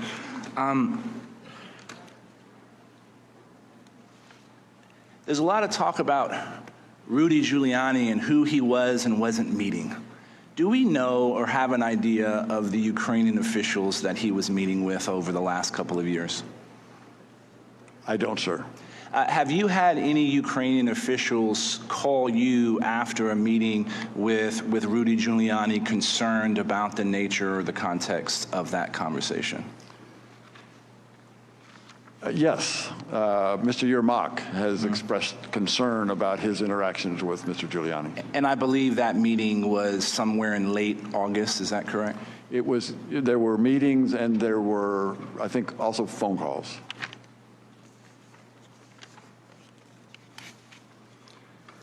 And y'all have talked many times that y'all are still concerned about corruption in Ukraine. Is that correct? Sir. Have we seen whatever this anti-corruption statement we wanted the Ukrainians to make? Are you referring to the statement that was being negotiated between Kurt Volker, Gordon Sondland, and Andrei Yermak? Yes. That was not an anti-corruption statement, sir. What was the statement? I think if you go back to the back and forth of WhatsApps that were shared by Kurt Volker, they shared a draft with Rudy Giuliani, and Rudy Giuliani said it would not be acceptable if it didn't mention Biden-Burisma in 2016. But that statement was never agreed to or was never issued by the Ukrainian officials? Is that correct? No statement of that sort was issued, correct. And have U.S. businesses ever contacted y'all concerned about corruption within Ukraine? Yes, sir. As of this year even? Yes, sir. Because the concern is not just how Ukrainian businesses run by oligarchs are being operated. It's also concerns about how the Ukrainian government is dealing with American businesses trying to operate in Ukraine. Is that accurate? American businesses are very concerned about the judicial system in particular. Yes, sir. I yield back the time I do not have, Mr. Chairman. Thank the gentleman. Mr. Castro. Thank you, Chairman. Thank you, gentlemen, for your testimony today and for your service to our country. Listening to all the evidence, everything I've heard and read in this investigation, it seems to me that the President of the United States either committed extortion and bribery of a foreign official or attempted extortion and bribery of a foreign official. When President Trump got President Zelensky on the phone on July 25th, he was talking to a desperate man, wasn't he? President Zelensky was desperate to protect his country and make sure that he had foreign assistance from the United States. Is that right? President Zelensky is very interested in U.S. support, both assistance and political support. Yes, what sir. would have happened if the aid had gotten cut off, Ambassador? What would have happened to President Zelensky's career, and what would have happened to the Ukraine? the assistance, if the assistance had been cut off, he would have been much weaker in his negotiations with the Russians. He would have been much weaker on the battlefield. The Russians may have taken it as an invitation to actually take military action against Ukraine. Is that right? The Russians always look for vulnerabilities, and they know that the United States has supported Ukraine. If the Russians determine or suspect that that support is lessened or not there, they will likely take advantage. They could have pounced. They could have taken advantage. So he had a desperate man on the phone, and he asked a desperate man for a favor. And based on your testimony, it sounds like, begrudgingly, President Zelensky may have actually agreed to do that favor and investigate the Bidens and Burisma. Is that right? President Zelensky does say in the transcript that he will pursue the investigations. So we know that President Trump asked for a favor to help his political career, and it appears as though the president of the Ukraine agreed to that favor. Do we know why it didn't actually happen? Do we know why there was no announcement in front of CNN or to CNN about an investigation? Mr. Castro, as we've determined, as we've discussed here, on September 11th, just before any CNN discussion or interview, the hold was released. The hold on the security systems was released. But we don't, so the hold was released. Is it possible that the White House released that hold because they knew that a whistleblower had basically turned this in? I don't know, sir. Do you think that's possible? I'm not in a position to judge. So we have a president who the other side has claimed or has defended the president saying that the aid went through, that there was never any investigation. But the president attempted to get those things done. And it looks like there was an initial agreement by the president of the Ukraine to actually do those things. So, ambassadors, is attempted murder a crime? Is attempted murder a crime? Attempted murder is a crime. Is attempted robbery a crime? Neither of us is a lawyer, but I think anybody in this room could answer that question. I think that's right. I'll go out on a limb and say, yes, it is. Is attempted extortion and bribery a crime? I don't know, sir.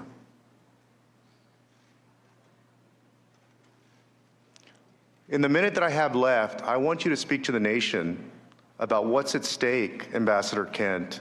You said in your opening statement, you warned about selective prosecutions and a president of the United States going after specific Americans abroad. If this Congress clears President Trump, does it mean that he can go ask another foreign country to investigate another presidential candidate, a member of Congress, a governor, a senator, or any private American citizen doing business overseas? If there's no consequence for a president who does that, then it means there's a green light, doesn't it, for any president to ask any country to go prosecute or investigate an American citizen for political and personal gain of that president, doesn't it? Thank you for the question. First of all, I'm not an ambassador. I'm sorry, Deputy Secretary. I will repeat, I think on principle, regardless of the country, whether it's Ukraine, the U.S., or any country, the facts of law, criminal nexus should drive investigations by law enforcement officials, and it is not the role of politicians to be involved in directing the judicial systems of their own country or other countries. I yield back, Chairman. Mr. Ratcliffe. Thank the chair. Mr. Kent, in your prior deposition on page 159, you were asked about the president's authority to release an ambassador for any reason. And your response was, quote, all ambassadors serve at the pleasure of the president, and that is without question. Everybody understands that, end quote. Do you remember saying that? I do, and it's true. President very clearly has that constitutional authority, correct? He does. Okay, well, most everybody apparently understands that. but it doesn't include House Democrats. In the context of this impeachment inquiry, specifically addressing Ambassador Yovanovitch, who I know is a friend of yours, in alleging an abuse of power in a nationally televised interview, a member of this committee said, quote, "It's an abuse of power to remove an ambassador for political reasons because you don't like what they're doing, period," end quote. That's not true, is it? Again, I go back to what I said. The president has the right to have ambassadors serve at his pleasure. Okay, so you agree with me that we shouldn't impeach a president for exercising his constitutional authority? I'm here as a fact witness to answer your questions. Your constitutional obligation is to consider the evidence before you. So when did Ambassador Yovanovitch get recalled from Ukraine? I believe a message was sent on or about April 24th. Okay. Certainly well before the July 25th call that's in question here, correct? Without a doubt. Okay, and she had no remaining responsibilities with respect to Ukraine policy for that 3 or 4 months in between, I take it? She is now she was transferred to a teaching slot at Georgetown, where her responsibilities, among others, were to teach a class on Ukraine. Okay. So if President Trump had the constitutional authority to remove her, as he did months before the call, and she wasn't in the Ukraine or have any responsibilities on July 25th, do you have an explanation for why Democrats are calling her as a witness on Friday? I'm here as a fact witness under subpoena, and that's a question you could perhaps direct towards your Democratic colleagues. Ambassador Taylor, we've established that on July 25th, both participants in the call, both presidents, expressly have stated there was no pressure, no demand, no conditions, no blackmail, no corruption. And I asked you again specifically about a quid pro quo even being possible. And I think we've agreed that it wasn't possible, a quid pro quo involving military aid on July 25th, given President Zelensky's lack of knowledge, correct? President Zelensky, to my knowledge, did not have any idea that the security systems was on hold. Okay. So do you have an explanation for why within days of that phone call, when no quid pro quo was even possible, a person who later became a whistleblower walked into Chairman Schiff's staff to discuss what Chairman Schiff's spokesman, Patrick Boland, said were the, quote, outlines of the whistleblower's accusations? I'm sorry, what's the question, sir? Question is, do you know or have an explanation for why that person would walk in a few days later to Chairman Schiff's office? I do not. Okay. Earlier, Chairman Schiff made reference to a colloquy, and for the public, a colloquy is a way for legislators to clarify an important issue to the public. And so without jeopardizing the whistleblower in any way, in an effort to find out, Chairman, what you knew and when you knew it about the whistleblower, I'd like you to engage in a colloquy with me. My colleague will address his questions to the witnesses. I'll take that as a no. You're not interested in a colloquy? Mr. Ratcliffe, you could take it any way you like it, but appropriately, your question should be directed to witnesses. Well, I guess my question to the witnesses then is, when are House Republicans going to find out what House Democrats already know? When are we going to find out the details of the contact between Chairman Schiff and the whistleblower? What they met about, when they met, the number of times they met, the discussions that were had. Mr. Chairman, point of order. Point of order. Mr. Chairman, the gentleman is questioning the chair, which is not permitted under the resolution applicable to the hearing or the rules of the House or the committee. The efforts to undermine lawful whistleblowing is, moreover, contrary to the law and practice of this committee. And I would like to also quote, Mr. Chairman, I'm not trying to find out the identity. I want to find out the date that this happened. Both gentlemen could suspend. Mr. Ratcliffe has resumed questioning of the witness, so I would just recommend we move on. Chairman, pretty simple question. Are we ever going to be able to find out the details in I guess not anything classified? Mr. Chairman, I'll reserve my point of order. I guess he hasn't resumed his questioning of the witness. Mr. Ratcliffe, your time is dwindling. I suggest you use it. I'll yield back. Mr. Heck. Thank you, Mr. Chairman. Mr. Kent, Some people have suggested that the real reason that President Trump's pressure campaign on the Ukraine was to root out corruption in Ukraine. I've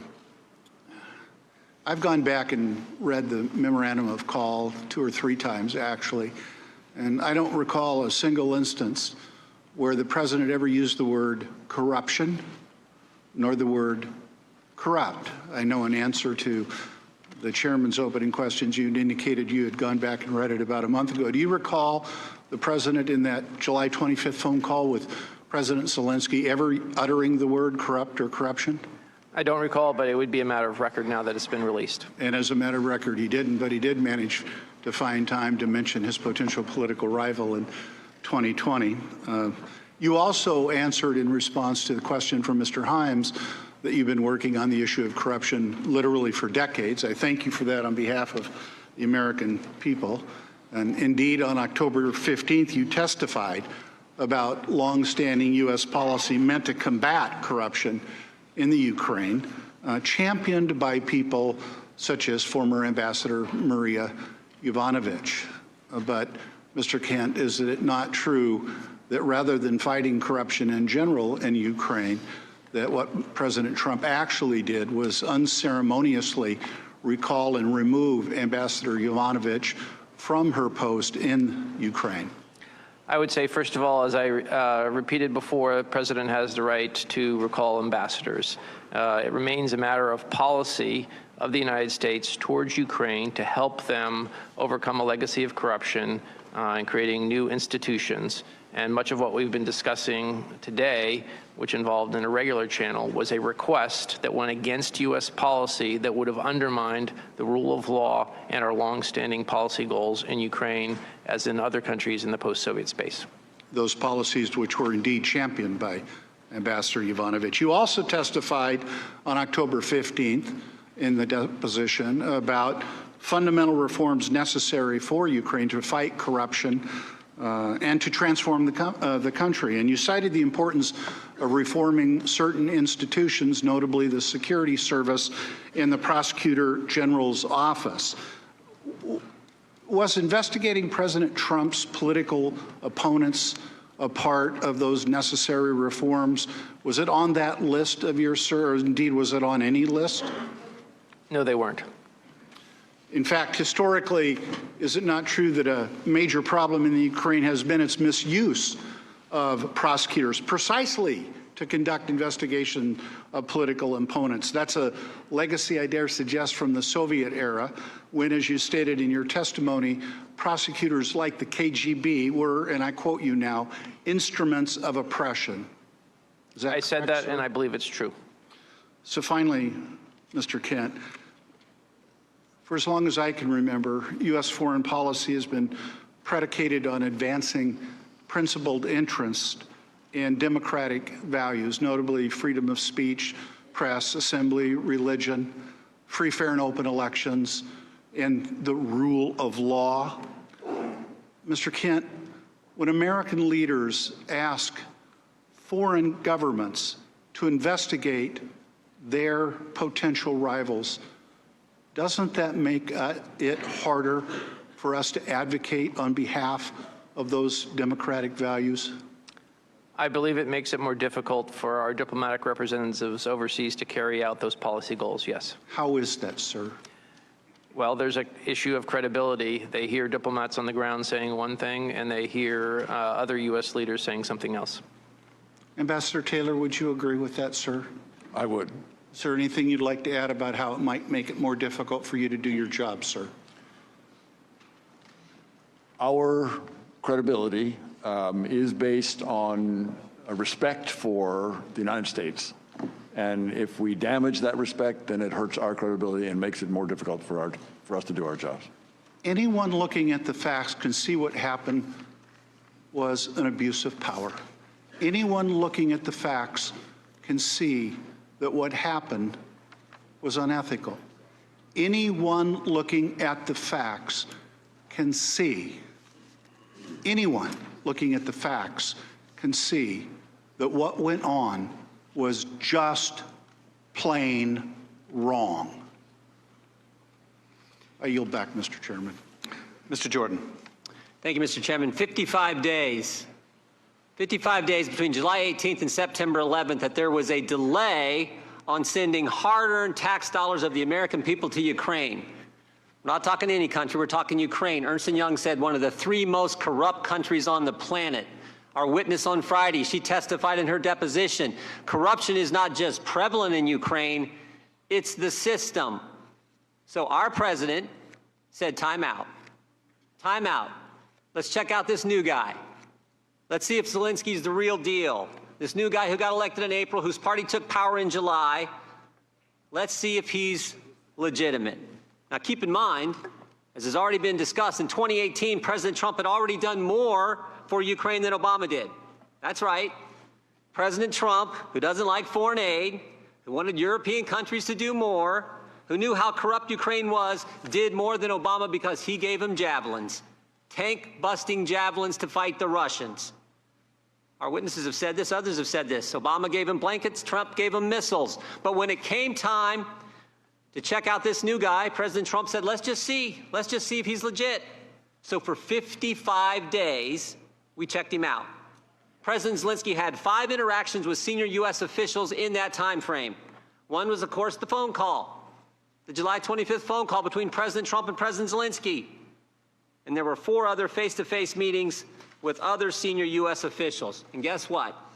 Not one of those interactions, not one, were security assistance dollars linked to investigating Burisma or Biden.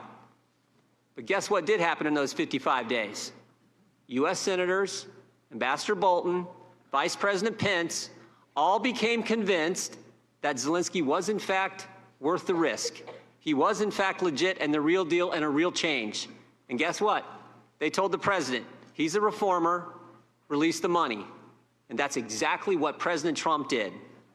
Now, over the next few weeks, we're going to have more witnesses like we've had today that the Democrats will parade in here, and they're all going to say this, so-and-so said such and such to so-and-so, and therefore, we got to impeach the president. Actually, we can get more specific. We covered this a little bit ago. They'll say something like Ambassador Sondland said in his deposition, where he said, Ambassador Taylor recalls that Mr. Morrison told Ambassador Taylor that I told Mr. Morrison that I conveyed this message to Mr. Yarmouk on September 1st, 2019 in connection with Vice President Pence's visit to Warsaw and a meeting with President Zelensky. And if you can follow that, that's the Democrats' plan and why they want to impeach the president. That's what we're going to hear over the next couple weeks. That's what we're going to hear. But no matter what they do, no matter how many witnesses they bring in here, 4 facts will not change, have not changed, will never change. The call shows no linkage between dollars and the investigation into Burisma or the Bidens. President Trump and President Zelensky have both said on the call there was no linkage, there was no pressure, there was no pushing. Ukrainians didn't even know the aid was withheld at the time of the phone call, and most importantly, as has been pointed out, the Ukrainians didn't take any specific action relative to investigations to get the money released. Now, there is one witness that they won't bring in front of us. They won't bring in front of the American people. And that's the guy who started it all, the whistleblower. Nope. 435 members of Congress, only one gets to know who that person is. Only one member of Congress has a staff that gets to talk to that person. The rest of us don't. Only chairmanship knows who the whistleblower is. We don't. We will never get the chance. We will never get the chance to see the whistleblower raise his right hand, swear to tell the truth and nothing but the truth. We'll never get that chance. More importantly, the American people won't get that chance. This anonymous so-called whistleblower with no firsthand knowledge, who's biased against the president, who worked with Joe Biden, who was the reason we're all sitting here today, will never get a chance to question that individual. Democrats are trying to impeach the president based on all that, 11 and a half months before an election. We'll not get to check out his credibility, his motivations, his bias. I said this last week, but this is a sad day. This is a sad day for this country. You think about what the Democrats have put our nation through for the last 3 years. Started July of 2016 when they spied on 2 American citizens associated with the presidential campaign, and all that unfolded with the Mueller investigation after that. And when that didn't work, here we are. Based on this. The American people see through all this. They understand the facts support the president. They understand this process is unfair, and they see through the whole darn sham. With that, I yield back. Mr. Welch. Thank you. I say to my colleague, I'd be glad to have the person who started it all come in and testify. President Trump is welcome to take a seat right there.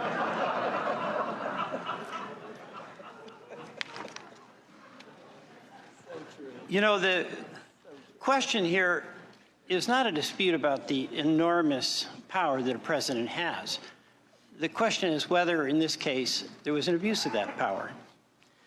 A president can fire an ambassador for any reason whatsoever. A president can change his policy, as he did when he opened the door for Turkey to go in and invade Kurdistan, despite opposition from many of his senior advisors. A president could change his position and our position on Ukraine. But is there a limit? There is, because our Constitution says no one is above the law. And that limit is that one cannot, even as president, use the public trust of high office for personal gain. The law prohibits any one of us here on the dais from seeking foreign assistance in our campaigns. The question for us is whether the use of power by the president was for the benefit of advancing his political interest in the 2020 campaign. And by the way, to my colleagues, if the president wants to attack Joe Biden and his son, he's free to do it, all fair and square in campaigns. He's just not free to change our foreign policy unless he gets his way to assist him in that campaign. That's a line he can't cross. Now, you all have been very clear about what our continuous foreign policy was. And Ambassador Taylor, just very quickly describe why us withholding aid interfered with achieving our national security goals. Mr. Welch, one of our national security goals is to resolve conflicts in Europe. There is one major conflict in Europe. It's a fighting war. Our national security goals in support of Ukraine, in support of a broader strategic approach to Europe, is to facilitate that negotiation, is to try to support Ukraine when it negotiates with the Russians. And I want to go back, because in the historical context, Mr. Kent, that you and Ambassador Taylor provided, we had 70 years of peace after the war in which we lost over 400,000 American lives. And that took care. And that was in jeopardy, as you described it, Ambassador Taylor, and that threatened each and every one of us up here in the constituents we represent. Is that a fair statement? That's a fair statement. I want to do 3 dates, too. I only have a little time, but July 24, July 25, and July 26. July 24th, Director Mueller testified about his investigation, and he established beyond doubt that it was the Russians who interfered in our election. And he expressed a fear that that would be the new normal. On July 25th, according to the readout of the president's campaign, he asked the Ukrainians to investigate Ukrainian interference in our election that had been repudiated. And then on July 26th, as I understand it, this person who reported to you heard the president saying he wanted investigations again in Ukraine. So this is the question. The new normal that Director Mueller feared, is there a new normal that you fear that a president, any president, can use congressionally approved foreign aid as a lever to get personal advantage in something that is in his interest but not the public interest? That should not be the case, Mr. Welch. I yield back. Mr. Chairman, I ask unanimous consent to enter into the record the transcript from the July 25th call between President Trump and President Zelensky. You yourself, Mr. Chairman, have mischaracterized the call. In fact, in the first open hearing, you had a parody. The gentlewoman will suspend. By unanimous consent, be happy to enter the call record into the record. Mr. Maloney, you're recognized for 5 minutes. Thank you, gentlemen. Thank you for being here today. Ambassador Taylor, what year did you graduate from West Point? 1969, sir. It was the height of the Vietnam War, wasn't it, sir? The height was about that time. What was your class rank at West Point? I was number 5. How many people were in your class? 800. 800 cadets, you were number 5. Yes, sir. So when you're top 1% of your class at West Point, you probably get your pick of assignments, but you picked the infantry. I did, sir. Yes, sir. You were a rifle company commander? Sir. Where'd you serve? In Vietnam. Did you see combat in Vietnam, sir? I did. Did you earn any accommodations for that service? I was awarded the Combat Infantryman's Badge, which is my highest, I'm proudest of. There was a Bronze Star, there was an Air Medal with V. That's for valor, isn't it, sir? It is. Let's talk about July 26th, a lot of years later. You go to the front, you go to Donbass with Ambassador Volker, I believe, and you're on the bridge, and you're looking over on the front line at the Russian soldiers. Is that what you recalled? Yes, sir. And you said the commander there, the Ukrainian commander, thanked you for the American military assistance that you knew was being withheld at that moment. That's correct. How'd that make you feel, sir? Badly. Why? Because it was clear that that commander counted on us. It was clear that that commander had confidence in us. It was clear that that commander was appreciative of the capabilities that he was given by that assistance, but also the reassurance that we were supporting him. You don't strike me as a quitter, Ambassador, but you threatened to resign, or you mentioned it in your statement. Before I ask you about that, let's just talk about a couple days later, on 1 month later, on August 28th. You find yourself in Ukraine with the National Security Advisor, Mr. Bolton, right? Yes, sir. And you convey to him your concerns. You've testified to this previously about the withholding of military assistance. What does he say to you? He says that he shares my concern, and he advises me to express that in a very special way to the Secretary of State. Now, he's the National Security Advisor, works directly with the President, but he tells you that you should bring it up with the Secretary of State. Yes, sir. Have you ever sent a cable like that? How many times in your career, 40, 50 years, have you sent a cable directly to the Secretary of State? Particular time, as in previous time, is very Kent. Secretary Kent, do you know what happened to it? Tells me that.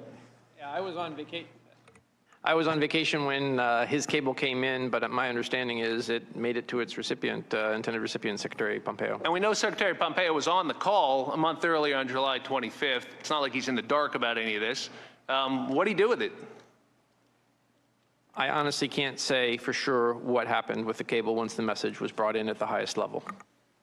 One other question, gentlemen. On September 1st, you recall a meeting between the Vice President and the President of Ukraine, Mr. Zelensky, in which, right off the bat, the President of Ukraine raises security assistance. And the Vice President, according to your telling, says, I'll talk to the President tonight about that. I'll make a call. Do you know whether the Vice President made that call? I don't know, sir. Do you know what, if anything, the Vice President had to do with any of this? What more can you tell us about the Vice President's role in this? Do you know if he ever raised this issue with anyone in the administration, whether he ever pushed for the release of that security assistance? I can't, sir. I believe, to the best of my understanding, the Vice President was an advocate for the release of the assistance. Thank you. Yield back, Mr. Chairman. Mr. Chairman.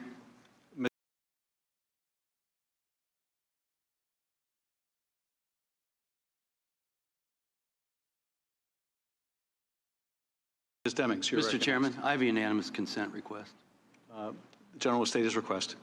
I ask unanimous consent to submit for the record the political article on Ukraine boosting the Clinton campaign authored by Ken Vogel, Without now at the objection. New York Times. That will be entered into the record. Thank you. Representative Demings. Thank you so much, Mr. Chairman, and thank you to both of you for being with us today. Mr. Kent, you said that a president has the right to remove an ambassador because the ambassador served at the pleasure of the president. Is that correct? That is correct, ma'am. Does that removal usually come with the smear campaign of that ambassador by the president? I think the right of the president to make a decision about the president's personal representative, as confirmed by the Senate, is separate from whatever happens outside the confines of U.S. government processes. Do you have any idea why it was important to discredit Ambassador Yovanovitch, what she was not willing to do or to do, why that was important? Well, I guess it probably depends on the motivation of other people, and I am not one of them. The committee's investigation has uncovered a web of shadow diplomacy engaged in and executed by several State Department officials and the president's personal attorney, Rudy Giuliani, and ultimately directed by President Trump. We have heard several ways of describing this shady shadow operation, shadow diplomacy, rogue back channel. Ambassador Taylor, you have described what you encountered as the top diplomat on the ground in Ukraine as a, and I quote, highly irregular, informal channel of U.S. policymaking. You testified that the channel included Ambassador Volker, Sondland, Secretary Perry, and as you later learned, the president's personal attorney, Rudy Giuliani. Is that correct? Yes, ma'am. Both of you have explained that you grew seriously concerned when you realized that the interests of this irregular channel diverged from official U.S. policy and interests. Was Mr. Giuliani promoting U.S. national interests or policy in Ukraine, Ambassador? I don't think so, ma'am. Mr. Kent? No, he was not. What interests do you believe he was promoting, Mr. Kent? I believe arrival in the next. What interests do you believe he was promoting? I agree with Mr. Kent. The State Department's role is to promote U.S. policies overseas, not to help the current president win re-election. Is that correct, Mr. Kent? All federal government employees are subject to the Hatch Act, and our actions are supposed to be promoting policy and not involved in partisan politics. Ambassador Taylor? I agree. What is the risk of running a separate channel of diplomacy that is completely outside of normal channels and does not further U.S. policy goals, Ambassador Taylor? Ms. Demings, it's possible to do one, but not the other. That is, if it's completely against U.S. policy goals, then that's a mistake. Then it's not helpful. You can get advice and even have conversations outside of the normal channels, but then they need to be part of U.S. foreign policy and approaching those goals. Mr. Kent? Agree. Ambassador Taylor, you have described in your previous testimony one instance shortly after you arrived in Ukraine in which Ambassador Sondland asked State Department officials not to listen to a July 28th call he had planned to hold with President Zelensky. Did you find that unusual? I did. What was the impact of Ambassador Sondland making that request? And you found it unusual. What do you believe the impact was? Ms. Demings, I'm not sure there was an immediate impact. Was there a recording or transcription? There was not. That was the impact. It was not recorded. Do you think that's why the request was made, so there would not be normal State Department of employees from the Operations Center would have been there transcribing and taking notes? That is the norm, but it is also possible. It is not unusual to not have it recorded. So you know that the State Department is holding your notes and refuses to provide them to Congress despite a duly authorized subpoena. And we know that in some instances, your notes may be the only documentary record of what happened. You are aware of that, yes, correct? And Mr. Kent, you are aware that your notes have not been turned over to Congress. I have turned all records that I had in my possession to the State Department because whatever we do is considered a federal record, not a personal record. Thank you so much, Mr. Chairman. I yield back. Mr. Chairman, I have unanimous consent request.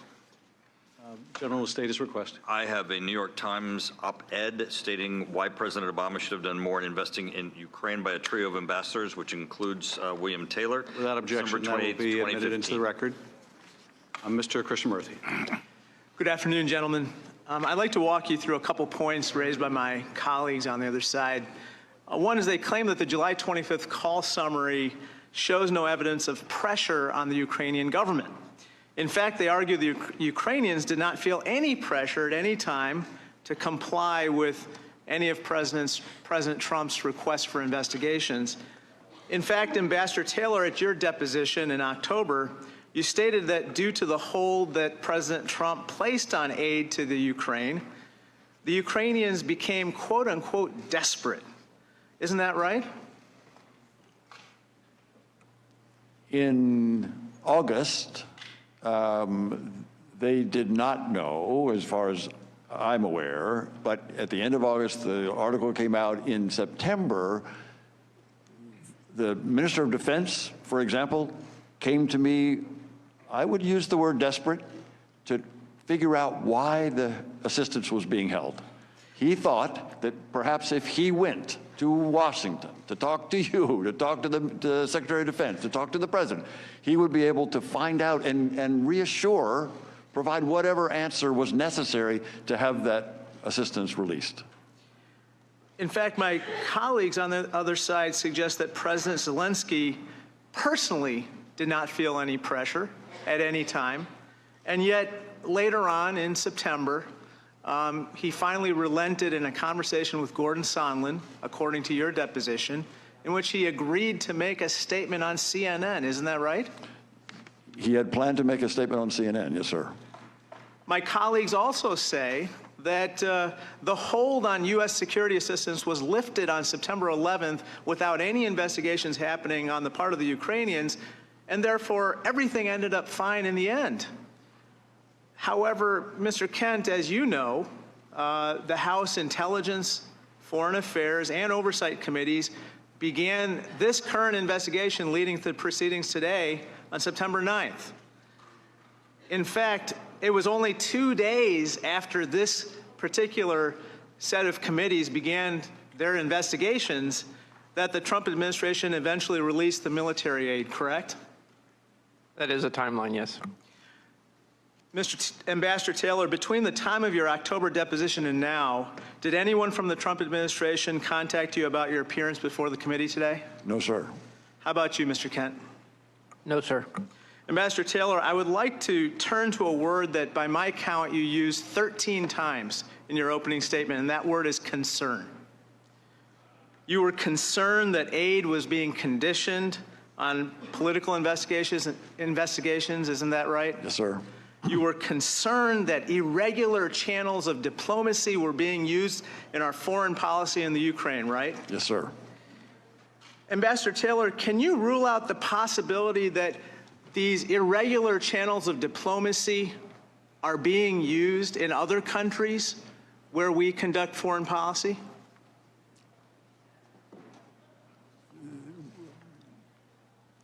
I can't, I've not heard of any other separate channel that has this kind of influence. That is the Giuliani kind of guidance. But you can't rule it out, right? No, sir. And how about you, Mr. Kent? You can't rule it out either, right? I have no basis to make a determination. You don't believe the July 25th call was perfect, did you? Do you?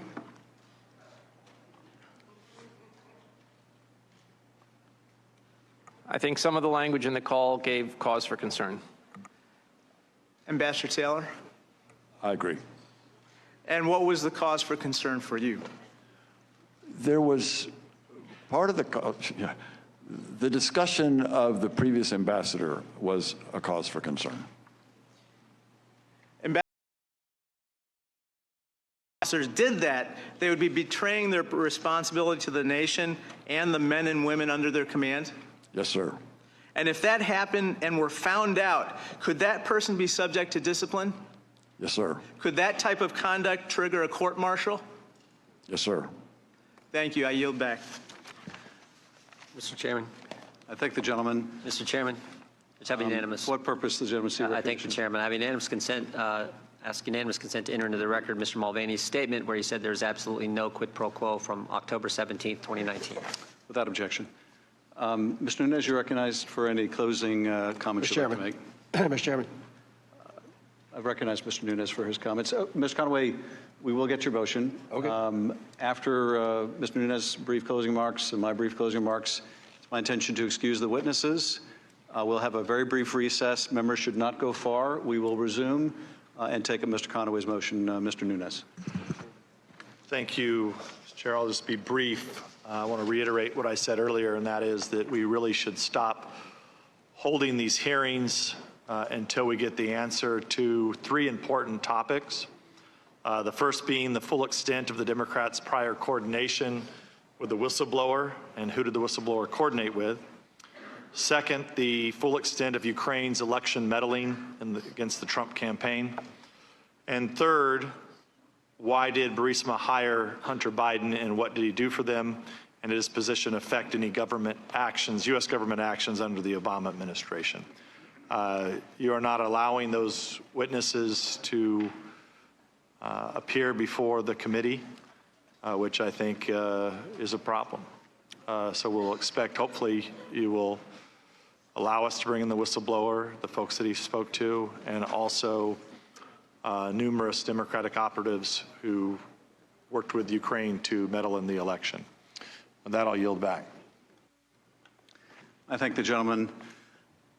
I want to thank the witnesses for their testimony today, for your decades of service to the country. I think you exemplify so many courageous men and women who serve in the diplomatic corps, who served in our military, who represent the United States so well around the world. I appreciate how you endeavored to stay out of the fray, to relate what you heard, what you saw, without additional commentary. That is as it should be. You were both compelled to appear, and we are grateful that you answered the lawful subpoenas that you received. The story that you have shared with us today and your experiences, I think, is a very deeply troubling one. It is the story of a dedicated ambassador, someone who served with great distinction, Ambassador Yovanovitch, who was the subject of a vicious smear campaign at the beginning of the year. It is the story of once this ambassador was pushed out of the way, the creation of a irregular channel, which, Ambassador Taylor, you described, went all the way from the president through Mick Mulvaney, through Ambassador Sondland, through Ambassador Volker, to Rudy Giuliani. That over time became apparent was not serving the U.S. interest, but running deeply contrary to the U.S. interest, was in fact conditioning a White House meeting that the President of Ukraine desperately sought to establish himself as the new President of Ukraine and to demonstrate to friend and foe alike that he had a relationship with his most powerful patron, the United States of America, and conditioned $400 million of bipartisan taxpayer-funded military support for a nation at war on the front lines of Russian expansionism, a suspension of which was not in the U.S. interest, not in Ukraine's interest, not in our national security interest in no way, shape, or form. You've described a situation in which those in the service of the president made it clear to the Ukrainians they need to publicly announce these investigations or they weren't going to get that meeting, and they sure weren't going to get that military assistance. Now, I would point out, and this may not have come to your attention, but it certainly came to our attention. On September 9th, the Inspector General informed our committee that the Director of National Intelligence was withholding a whistleblower complaint in violation of the statute. By that point, on September 9th, that complaint had made its way to the White House. On September 9th, when the Inspector General informed Congress that that complaint had been withheld, the White House also learned that Congress now inevitably would learn about the complaint. It was less than 48 hours later that the military aid would be released. Over the weeks to come, or over the days to come, rather, we will hear from other dedicated public servants about other aspects of this effort to invite foreign interference in our election, to condition a White House meeting and military aid for the performance of political favors for the president's reelection campaign. We will hear from other witnesses. I appreciate members on both sides of the aisle who I think participated today in a serious way and in a civil way. This is as it should be. There is no shortage of strong feelings about what this means to the country. At the end of the day, we're going to have to decide, based on the evidence that you and others provide, whether we're prepared to accept in the presence of the United States a situation where the president, for their own personal or political benefit, can condition military aid, diplomatic meetings, or any other performance of an official act in order to get help in their reelection. Whether we will need to accept in this president or any future president the idea that the President of the United States can invite a foreign country to intervene in our affairs. These are the decisions we will have to make when we have to decide whether this president should be impeached. But I want to thank you again. Just conclude by saying, because I can't let it go unanswered, several of my colleagues made the statement repeatedly that I've met with the whistleblower, that I know who the whistleblower is. It was false the first time they said it. It was false the second through 40th time they said it. It will be false the last time they say it. With that, this concludes this portion of the hearing. I want to thank you, gentlemen. I ask everyone to remain in their seats. The witnesses are excused. Please allow them to leave the committee room. We will, once they leave the committee room, take a brief recess, and then we will resume to take up Mr. Conaway's motion. And once again, I thank you, gentlemen.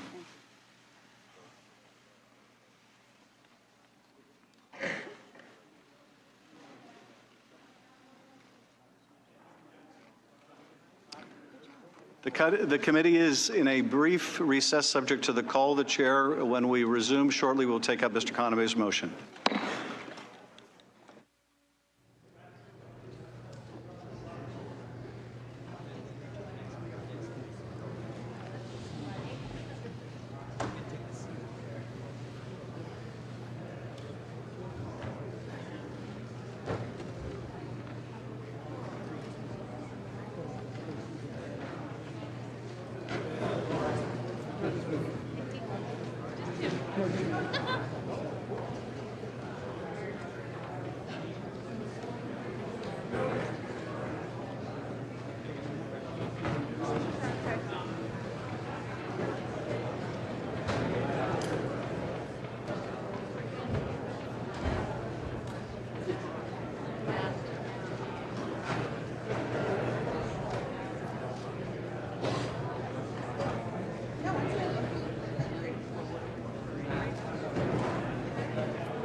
Well, I don't think that the Black Ledger had credibility, if that's what they're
else you wanted to add about where you think this should go next? Do you disagree with the proceeding? I'm going to go vote next.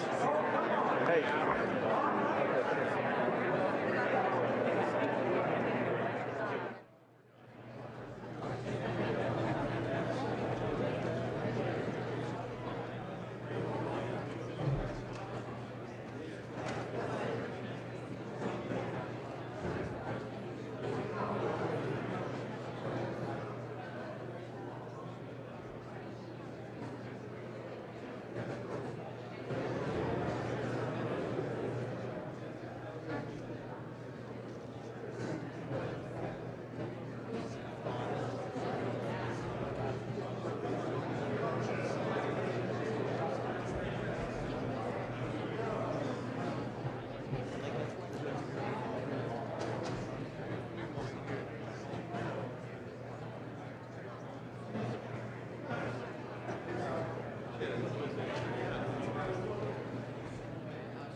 His transcript of his deposition would be very illuminating for everyone. And before we have any more hearings, I think it'd be very helpful to have all the depositions out there. Have you been in touch with the president today at all? I don't comment on conversations I may or may not have with the president.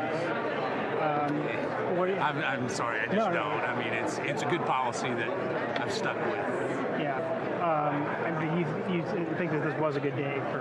Well, it's a good day for the president. It's when you have the Democrats' two-star witnesses, and I look around the room and more people are yawning than they are applauding. It's not a good day for the Democrats. I mean, they're going to lead with their strongest two witnesses, and Ambassador Taylor, Ambassador Kent were certainly their two strongest witnesses, and yet most of this was about hearsay, he said, she said, and I presume. And when you use those qualifiers, the testimony becomes less compelling. Did you expect more of a turnout from members of Congress in the audience today? I mean, only you and a few other people made it through the whole Well, I had, at one point today, I had at least 15 Freedom Caucus guys here. That's all I can help corral. And most people, even myself, I was back looking, at testimony, in the back room. So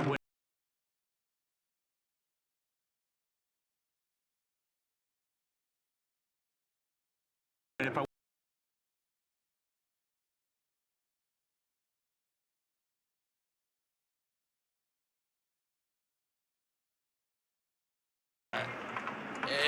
Auteur d'une jolie matchère le week-end passé avec le Stade Rennais. Avec le Stade Rennais, ouais. Son 12e but sur l'année civile 2019. Sauf Moussa Dembélé et Kylian Mbappé plutôt ont fait mieux que lui en 2019. 21 buts pour Mbappé, 14 pour Dembélé, 12 pour Baïnian. Il faut qu'il mette les cartons. Parce que là, ils ne cherchent pas le ballon, c'est de manière délibérée qu'ils font la faute sur les joueurs sénégalais. Il faut les protéger aussi. Crépin. Sidi Sarr vers Wagé, trop fort. Ça sera une touche pour les Diables Rouges du Congo.